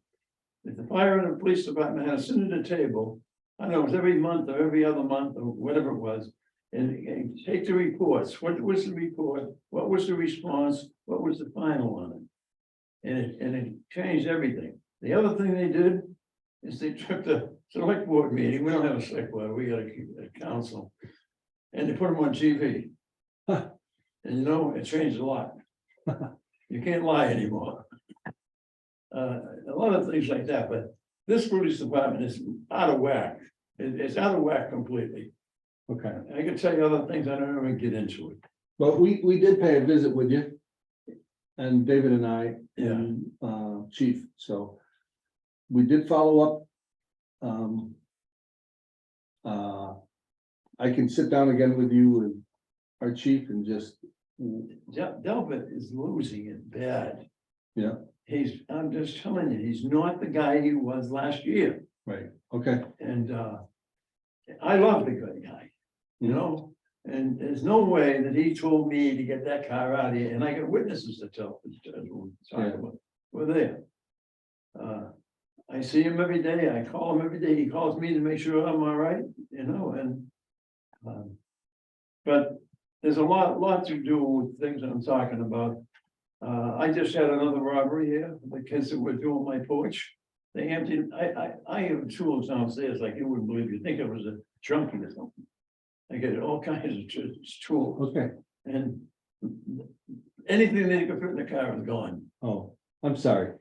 But Can I meet with you and chief again another? sure, And anytime. I'll schedule it. Yeah. I wanted to get you in so that you can go on your way and say your piece, but I will follow up with chief. You know, like I say, I go a little bit, when I lost a daughter once down in Howard's in the Cape. And the local police had to call me. And they wanted to drive us and put us up in the night and stay with a police officer in a motel. And my wife and I didn't want that because we had to be together. And what they did is they come over and took my car, they put new wires on it, they tuned it up, they changed the oil, they cleaned it. And when we got there, the hotel and the thing was paid for. When I come back, I want to pay for it. Nobody would tell me who paid for it. Yeah. It was the local police. Yeah. And so I'm not against police. I know what they can do. Yeah. And what they can't do, but something's got to be done here. Okay, I understand they only got a small police force. I understand that fully. Certain things they can't do because they don't have the facilities. I understand that. But they're not doing what they should be doing. okay. Okay, Thank you, Ron. I'm sorry, I guess. Rambunctious here. You need a hand up? No, I can get up. You sure? Yeah. Yeah, I might fall down, but it's all right. Okay, thank you. Thank you, sir. Thank you. You are. Hot seat. This is passing. No, this is. the hot Oh, seat. that, I don't. Front, center, here, he's just, Whoever sits there has to pay the check. Yeah. Yeah. when you're We'll on see him Happy cross Hall, the right ring where about the an hour. road, that's a 90, it's right on that. We should corner. probably get him and Delbert together. The last time it was meet him, then go and talk to him. Okay. Yeah, so I'm here as the planning commission vice chair to continue the conversation that Gio had started with you before he went on his trip. So Gio and I have talked since he came into the last select board meeting with the proposal for applying for municipal planning grant to explore a subdivision regulation. So Gio and I just wanted me to be able to come in to sort of continue that conversation, clarify what it is exactly we would be looking to do with this grant and, figure out how to move that conversation forward. I guess the first thing I would just say is just to be clear that we would be using the municipal planning grant. Yeah. I wasn't here at the last Oh, meeting, okay. so. And So don't Chris was to make sure Jerry was here, so. Great, yes. So the planning commission is requesting the select board to sign off on a grant application for a municipal planning grant to explore the idea of a subdivision ordinance. So definitely not saying it's passing, just really like the planning commission feels like we need to know, like the subdivision ordinances are so flexible and so customizable that we can't make an informed decision as a community about whether we want one or not until we've done a little bit more work looking like what it would look like, what it could look like as a subdivision ordinance. And the other thing to clarify is that we are looking at a subdivision ordinance, not at zoning. I know the planning commission itself wasn't really clear on the distinction until our last meeting when Kevin Geiger came in and explained it to us as part of this conversation about municipal planning grant. The distinction being that zoning really controls what you can do on each parcel and is more useful in controlling uses in downtown and village areas, where subdivision actually doesn't say what you can do with the parcel, just how it can be divided, and if it's subdivided, put some guidelines in, for example, avoids wildlife corridors, avoids prime ag soils, and the siting of the house lots. So I'm happy to talk in a little bit more detail about those distinctions if we want to have that conversation, but just to be clear, like this would be, Kevin explained both of those options to us, and the planning commission felt like we don't want to start exploring zoning. We actually just want to start exploring subdivision, which would be about dividing and more useful for the more outlying areas that the community is really interested in conserving. My understanding of the subdivision, without going into any specific Yeah. local regs for subdivision, Mhm. is that it gives more local control outside of Act 250 for property owners who want to grow. I mean, develop their property. Because right now, by default, Act 250 limits the size of the lot that can be managed. So is that my understanding correct, or? I wouldn't quote myself on that. I think so. I do know that if we were to have both zoning and subdivision, then we become a 10-acre town instead of a 1-acre town under Act 250, but we're not talking about going for both. So I actually am not familiar enough with what Act 250 says about splitting parcels up to know the answer to your exact question, but So I don't know anything that contradicts that interpretation. Okay, then I wasn't sure what the driver was for going for subdivision. Oh, so yes, well, so yes, there would be more local control, so, right, so if a parcel was interested in being subdivided, the town would have review over the way in which it's subdivided, and the subdivision regulations could be set up, in a very customized, flexible way. So for example, Kevin was sharing how some communities in Vermont, require the subdivision to be, like if you're taking a 50-acre lot and you want to put a certain number of houses on it, you can have requirements that those house lots be clustered to avoid prime ag land or clustered to avoid a wildlife corridor, as opposed to zoning, which just says a minimum lot size and what you can do on that lot. This grant would allow a lot of public hearings and sort of public education of what subdivision is, you would be writing it. It's Yeah, I mean, we More- would be. more an having the educational con- thing having for the community. conversation During the planning Yeah. commission meetings. Mhm. for special meetings that Right. the public would attend. Really, we see this as an Yeah. opportunity to have a more informed decision Yeah. about what subdivision regulations actually would be and whether our community would want them or not. Mhm. What's just the grant? I should have looked this up beforehand. I apologize. I have been in meetings Interviewing since 3 plannings are p.m. up to 15. 15. And that includes the grant writer themselves. So the way, I mean, it would be the way Two Rivers usually does municipal planning grants where they will write the grant application as part of their normal services for us. And then when we get the grant, they would And if your, bid to be the consultant. if your on it. costs exceed that, would they be in your budget? Yes, we're not planning to exceed that. I mean, there is a match requirement for this. Victor, do you remember exactly how much that is from municipal planning grants? It's I'm either, sorry, numbers. no, of you're grants fine. and that It's is like stuff. 10 or 15% or something like that. We have a municipal planning grant right now. Mhm. Excuse me, for the South Royalton Futures Project. Yeah. That's how that started as well. It's the same grant program. And Gio said you had the money in your budget for the, Okay, yeah. I didn't Required remember amount, that. yeah. That's good to know he said that, yeah. So yeah, and we would basically, our contract with Two Rivers, we would limit to whatever the municipal planning grant is, we would not. We would cut back our scope rather than expanding the budget.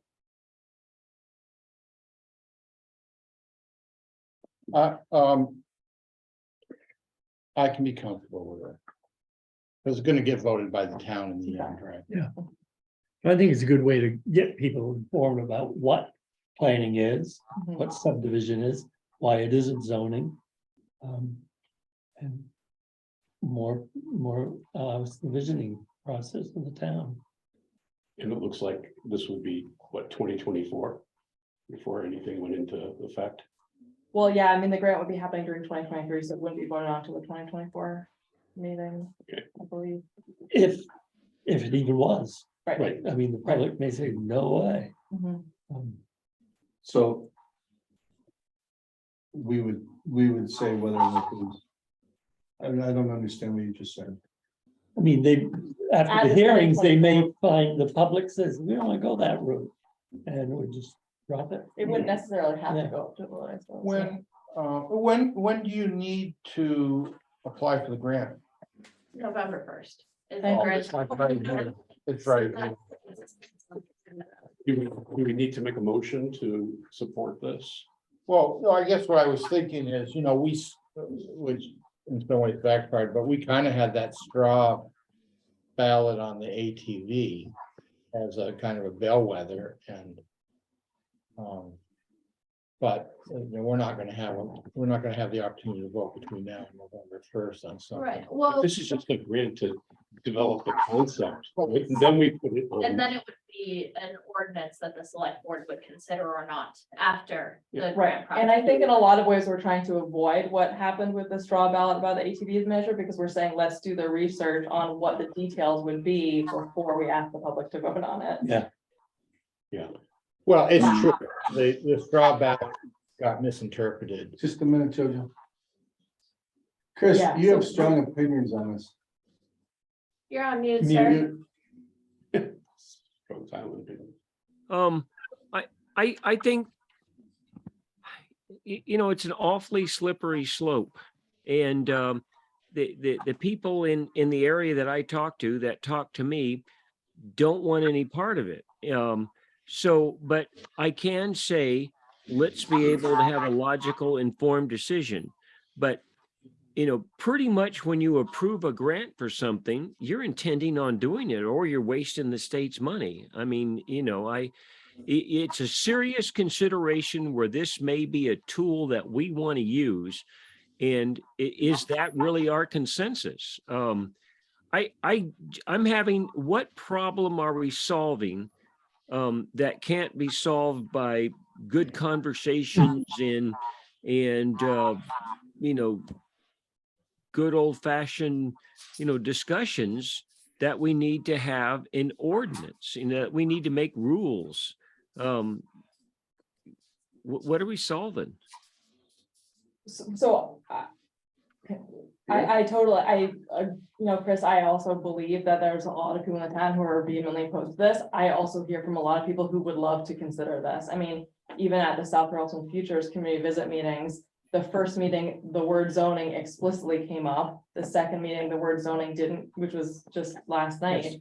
The word zoning didn't come up per se, but there was a lot of conversation about like, how can we actually have more power and more local power, more community power over where things are going, so that we can shape our community the way we want. So I think, yes, I totally know there's people in town who would not want this, but I also hear from a lot of people who would. So my perspective as a planning commission member is like, rather than just saying some people wouldn't want it, so let's not even explore it. I feel like if there's people on both sides, let's explore whether there's some middle ground that a majority of town people would be interested in or not.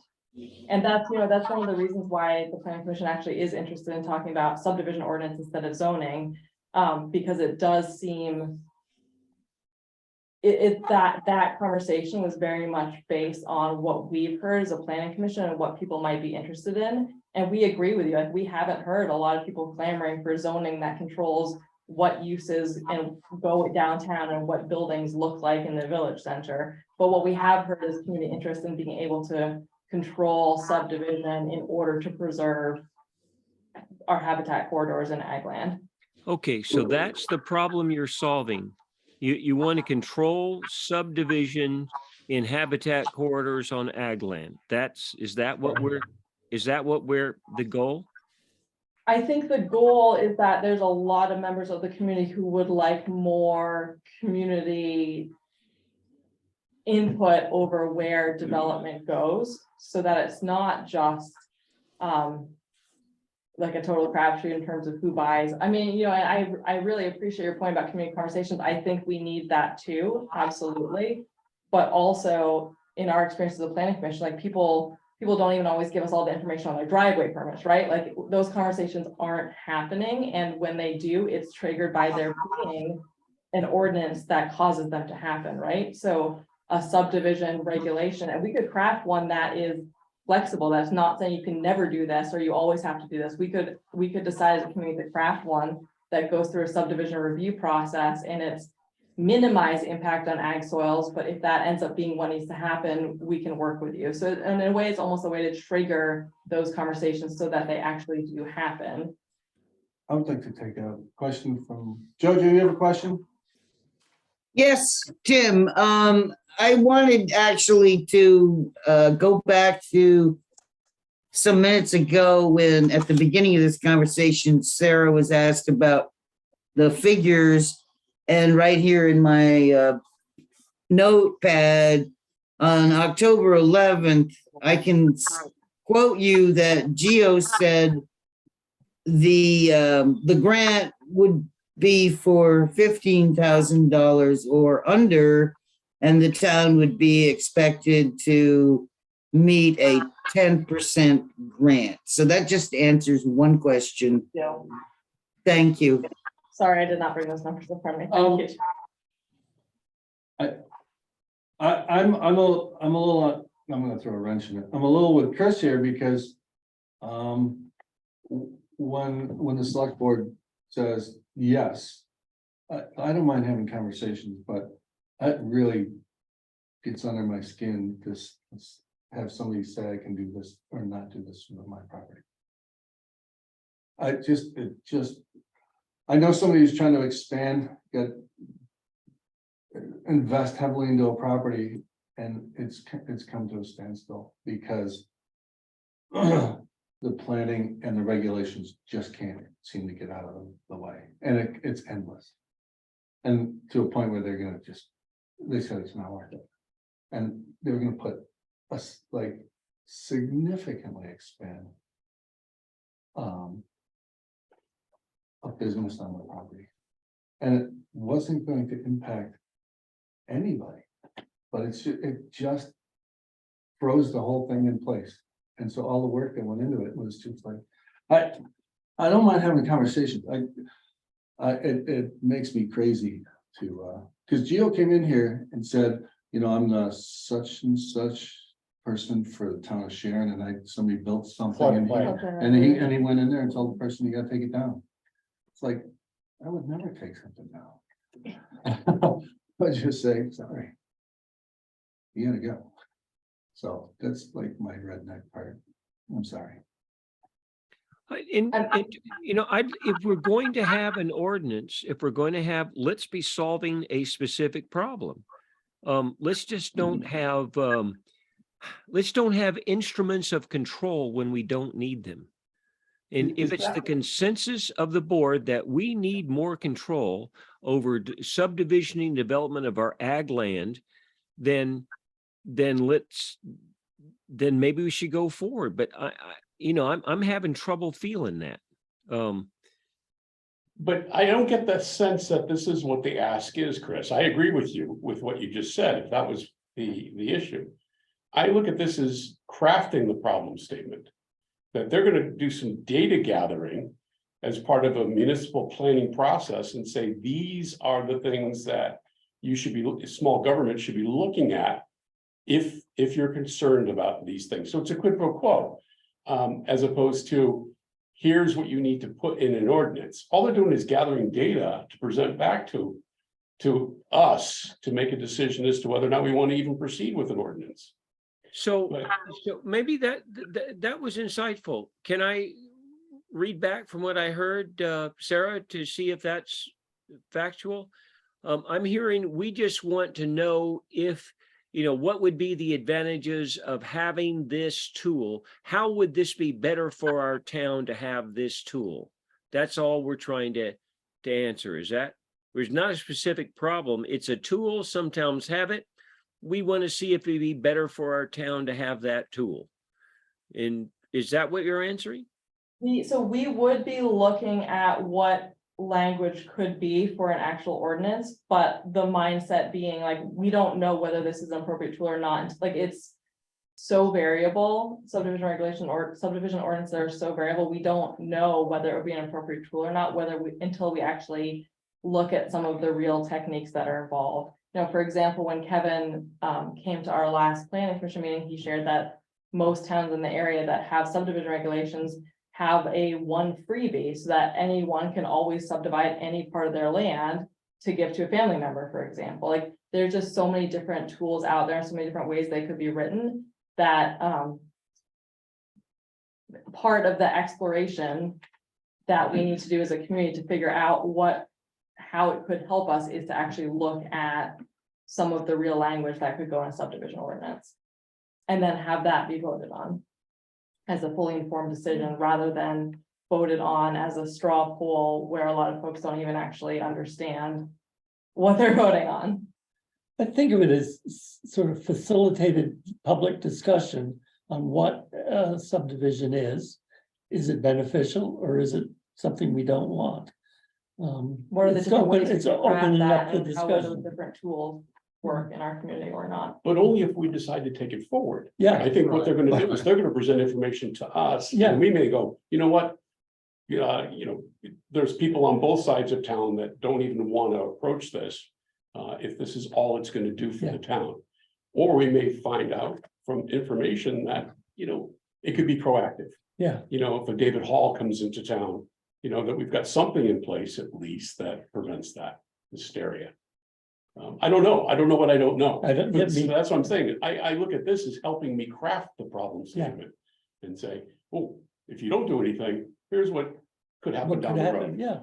It's to get us better informed. And again, I will just emphasize that, like, Chris, again, I totally hear you. There are people who don't want this, but I do also hear people asking for more zoning and subdivision regulations. So this, like, if there's these two sides who don't know what there's no specifics what they're talking about, they're just on two different sides. This is a way to get the specifics of what we are actually talking about and see if there is something that seems like a reasonable compromise or something that would be valuable to our town. I look at this as having the lawyer come in and talk to us about the ATV thing before we go. public. Before we go public. Exactly. So Right. that's how I put it in my mind. It's not Can you charge us obligated. 15,000? Just that I agree, having real data to make informed decisions is good, but just right now, my impression is the people who want this are those who want to tell other people how not to use their land. And I don't think there's anybody who owns land who's looking forward to subdivision so it can tell them how to use their land. So so anyway, that's and that is a bias. I'll admit that right up front. And that's the one I hear from, the folks around me. But, the key thing is what's best for the town. And I think in general, the property owners and in general, our constituents know better than I do, so I wouldn't want to be in the position of telling them how to use their property for their own best benefit. I think they can probably make that decision better than I can. I mean, again, we totally hear you on that, and that's why the planning commission decided not to look into a zoning. I mean, that is my understanding, that that's the distinction, is subdivision is about parcel usage and how it impacts natural resources that are for the benefit of the community, and zoning is like what you can and can't do on your parcel. And we totally agree, like the planning commission unanimously was not interested in exploring this for zoning. And I will also just say, I do think, to some extent, these like different perspectives that we hear are a result of the different roles of these two town bodies. You all are the select board and you hear people coming to you with individual concerns. We are a planning commission. Our whole purpose is supposed to be for working on planning for the community. So naturally, we are the ones people come to when they say, we want more tools to actually plan our community with, if that makes sense. So I think to some extent, these like different things that we're hearing is a natural function of the purposes of these different bodies. So I see it as just like permission for the planning commission to continue exploring this thing that we have been tasked with, which is what should we decide to do as a community and plan for as a community for the sake of the community. Yes, sir. Could I go one ask Victoria what she thinks? Is that I fair? mean, I don't personally see the difficulty in applying for a grant. For a couple of reasons. One, you might not get it. Two, Thanks, Victoria. I'm sorry. It's for planning. It's not a you must, it's a you can. And the outcome of that is still gonna come before the select board in the form of an ordinance. So if you decide you don't like it after the fact, that's well under your purview to say, thanks, but no thanks. That I don't see the harm in the grant process. Yes, Can sir. I just say two things? And Yes. I need help with the first one.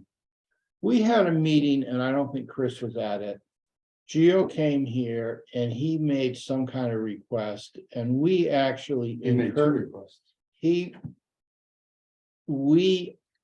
the select board members who were here encouraged him to be a little more aggressive about planning. And so I feel now the planning commission is coming back and asking to be a little more aggressive and we're not on track with what we said.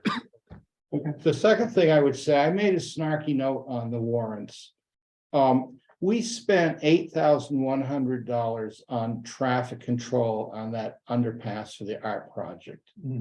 $8,100 to have somebody watch cows go through the underpass. I mean, what a waste of money.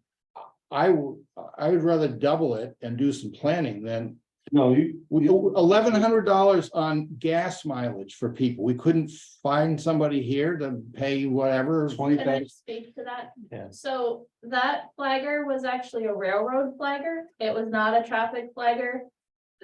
So what happens is they show up, they call railroad dispatch and they control the section of track that we're working on. The railroad insisted it was a requirement Yeah. for us to be able to affix the art to the underpass. I'm not It arguing wasn't- that it was a requirement, but We all agree with you. It was Nobody liked excessive. it. They literally slept in their They truck until sat in the I. truck. Yeah. Well, I directed it for free. Sleep. Really? She talked me into it. She goes, you need to go down there And it turned out they had enough cones to do it. Yeah. But I did talk with the railroad guy, who was getting. That was not including the very expensive insurance policy to have my nephew put the panel in, Yeah. the electrical service above and hook it up. Because he's on Very land. expensive, Yeah. because he was within Yeah. 30 feet. Hey, that art project's growing on me though. The more I, Thank you. I'm not so sure I don't like it anymore, so. Anyway, It's really impressed. I hadn't seen it lit up until Yeah. Monday. yeah. It was impressed. It looks pretty nice. It looks Okay. like they followed the spalling of the concrete. I was wondering how they combined the art there. I said, somebody's got some imagination here. I want to hire those folks, because that is not an easy task. And there's no local tax dollars in it. No local Sarah. property Sarah's tax, up. so. I did just want to make one more comment about the idea of like wasting money, which is that Two Rivers and the state are all like fully aware of how complicated this issue is, and they're not gonna see it as a waste if we take this grant and then don't end up passing the ordinance. Like, they get that that's how it goes. Like, so I just don't, we shouldn't feel pressured about that. And yeah. I'm with Krista, there's a slippery slope that once you start talking about it. It's like assume that it's where it's gonna end up. And I want to be clear that I don't think it's gonna end up there. And that's fine. I'm not pro it. I want to know more information, and if it's going to cost me $1,500. Or, some portion of it as a taxpayer, I think it's money well spent. Stuart, do you have your hand up? Sorry.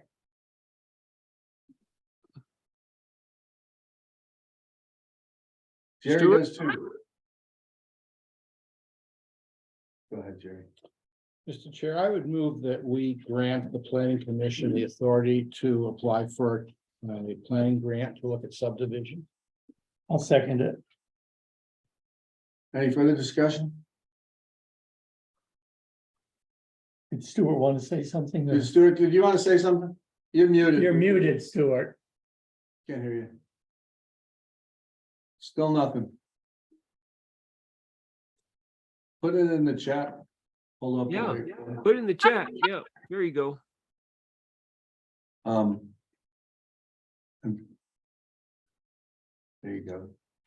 Well, before we vote, if I could say, I am deferring to the genius of the rest of the board members, because I'm not comfortable with this. But if you all are, I'm going to trust that your sense on this is better than mine. But I'm feeling kind of queasy about this. So I'm with you. I'm queasy. I'm gonna vote no. But any further discussion? Thank you. I don't mean to be rude. I'm just. All in favor? Aye. I'm gonna defer. So you did not vote, Chris. I'm going to vote no as well. Okay. So it passes 3-2. So we can go back to the planning commission with the understanding that it wasn't a lot of love for the iron. It was a Yeah, temporary. For sure. And I mean, we can also make clear that this isn't the select board endorsing it. It's you giving the planning commission permission because you have to sign the document for the planning commission to explore this. So absolutely happy to be respectful of that stance that you all are taking. I was on the planning commission a long time ago with JoJo. And I know how frustrating it was when we felt the select board was not working with us or hearing us. And I know that there's some issues right now that we've seen a little different than you. I appreciate what you do. And I hope that neither group loses faith in the other group and we work together, well, more often than not. Yeah. I like Stuart's comments. Yes, It's an education. it's an education tool. And you said that earlier. And Yeah. that's what- And I'll have to agree. I think this may be a personal deficiency of mine.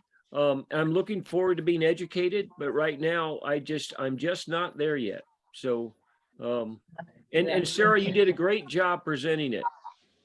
Okay, Jojo? Jojo, you're up and then we're gonna cruise through the rest of this. Yeah, I couldn't hear anything that Stuart had said, but I just heard somebody say he liked Stuart's comments. Did he? Jojo can't see it. It's the You chat. can drop in the chat, think of this as an education. It won't hurt to learn the sides for and maybe against, but will be an informed decision. Wait a minute, say that again? Stuart says to think of it as an education, a time to learn. I can't, I have. Paraphrasing heavily. But. Stuart. There's more than one person talking at once. Time to learn.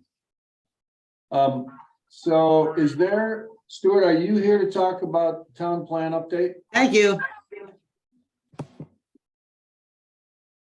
It might, No, I might okay. have, I don't remember, I don't think I talked about this with Gio, but he might have mentioned that, This is, yes, right, okay, so yes, I remember what this is. This is, the planning commission is, this is us giving you the heads up that we're interested in looking back at the section that relates to the Welch's parcel. To revisit that language for the sake of additional clarity. So realizing that the way it had been drafted has led to uncertainty and lack of clarity. Yeah, and we voted that last time. Okay, That's, great. we're aware. We know it's Okay. coming. Great. Hopefully And- before the end of January, so we can put it on the meeting warning. Okay. Yes, I mean, Patrick has been working, Patrick prepared a draft, the suggested clarification edits. Shared it with the planning commission, and we're all taking the time in between meetings to actually think about not just his edits, but in the context of the whole town plan, and also to make sure nothing is contradicting other places, because that's a great way to lead to lack of clarity. And then we'll be talking about that again at the next meeting. So things are moving forward with that. You also doing a cleanup here? In the town? Up here on Crawford? No? That's probably conservation. Yeah. Oh, conservation. You're talking about the tires that are. being Yeah, removed? well, I know that they said, come volunteer, bring lockers and all. Oh, it's path maintenance. So it's Okay. not a cleanup day per se. It's Okay. actually just lopping trees and outlining the path better. Where was that posted? It was, Wasn't me. it was supposed to go back to, Oh, it was on the front porch farm or list service. yeah, they said they were gonna do that, but you should have gotten a copy from Tico. Of the request. Anyhow, they went to the law school and it went to Front Porch Forum and they had another social media place. they were Okay. sending it. I didn't see it. That's not until what is it? The 30th, right? Oh, shoot. It's this Sunday at 12:30. Thank you. You know what? I apologize. The Sunday, the 30th already? I Oh have, my I have God. planning commission grant application. I had back-to-back weeks. I had both agendas up, so that's totally on me. Yeah, I didn't know whether it was. Good. That's why I remember Gio talking to me about it, but not asking me to do something, because he was telling me he had come in. It's the 31st. Great. Okay. Public comments? We've had a lot. Thanks, Eric. Thank you all. Like to? Thanks. It's a good conversation. Yeah. Public comments, John Detweiler isn't here, but we just wanted to mention that there's money available from the I can't remember the name of the organization, but essentially they're a four-town organization for putting up a kiosk with trail information in each of the towns, and they're doing one in Stratford. They've got one in Tunbridge going up, and I'm not sure if Bethel's got one. But the ask is they've got wood and they've also got up to $2,000 in money that they would support if it also includes a bicycle repair rack, just some tools on cables. But the request is for us to consider putting it on the town green. But we just need to have someone say, yes, we would consider that, and where. So, just so you know, part of the sidewalk stuff is to have a kiosk on the green. In the sort of the front corner. Towards where they have the farmer's market. Okay, so it's part of the grant Well, expenditure. it's somebody, the or the rec committee said, can we have a kiosk there? Sort of a town car. Uh-huh. And we ran it by the engineering, the company who we hired. And I believe it's incorporated. Yeah, let me, David, let me talk with Jeff from VHB and see if that's actually on the schematic. Cause if we can merge the two and keep it out of the way of the project zone, then we could maybe accept that and make that work. Okay. Cause it'll be an additional, the grant won't cover that portion of the project because it's a bike ped. But yes. Let me get some information. This is money the Alliance for Vermont Communities has gathered. They're disbanding.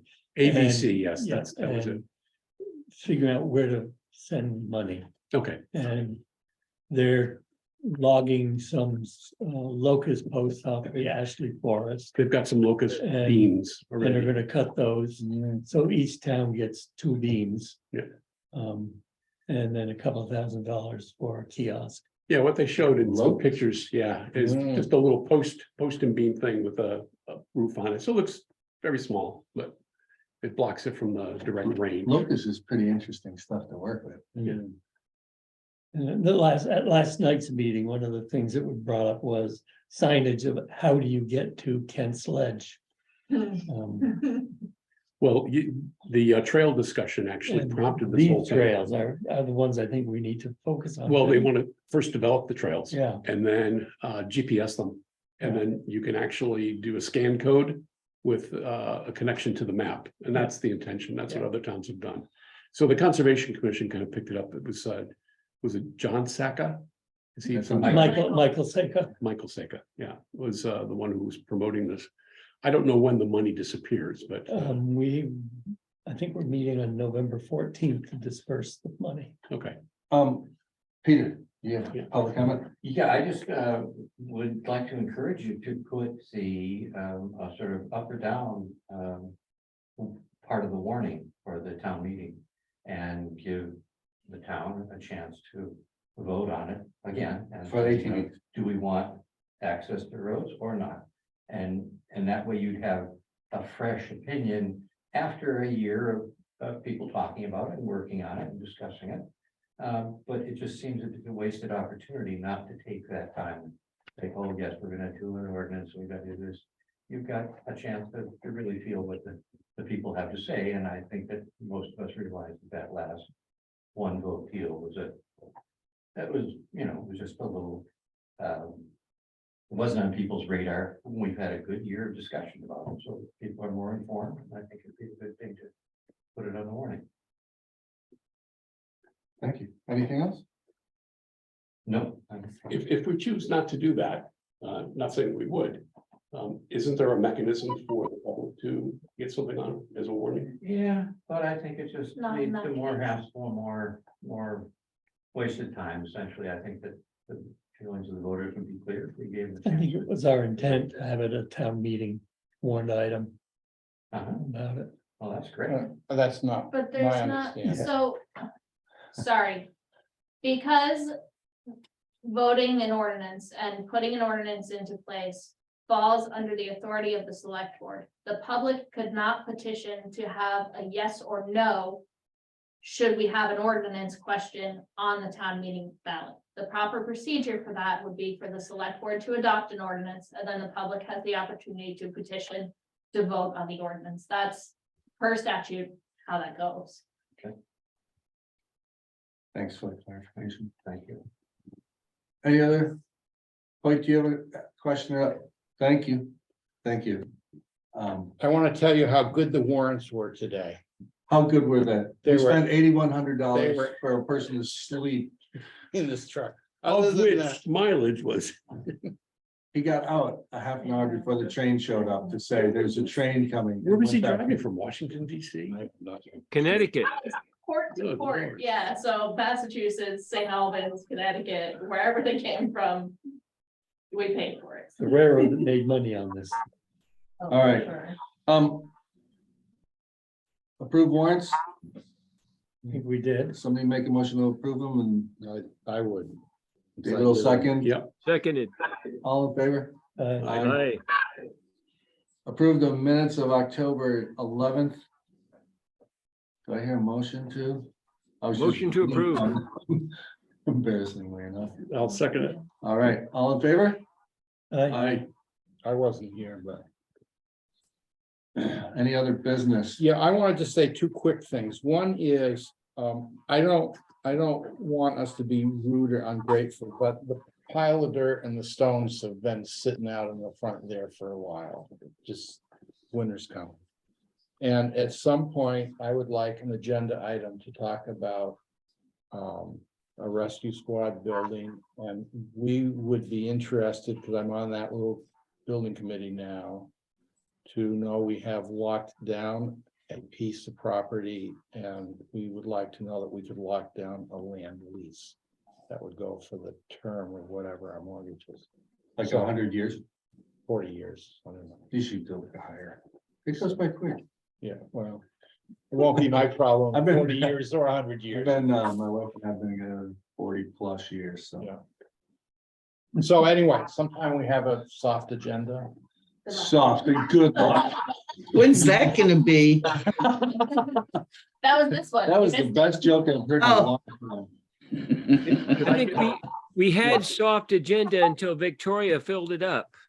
Of course, I didn't help. Yes. No. Dave. A tipping building update. Tipping building update. I do not have one, but he's on my radar screen. I need to call that man.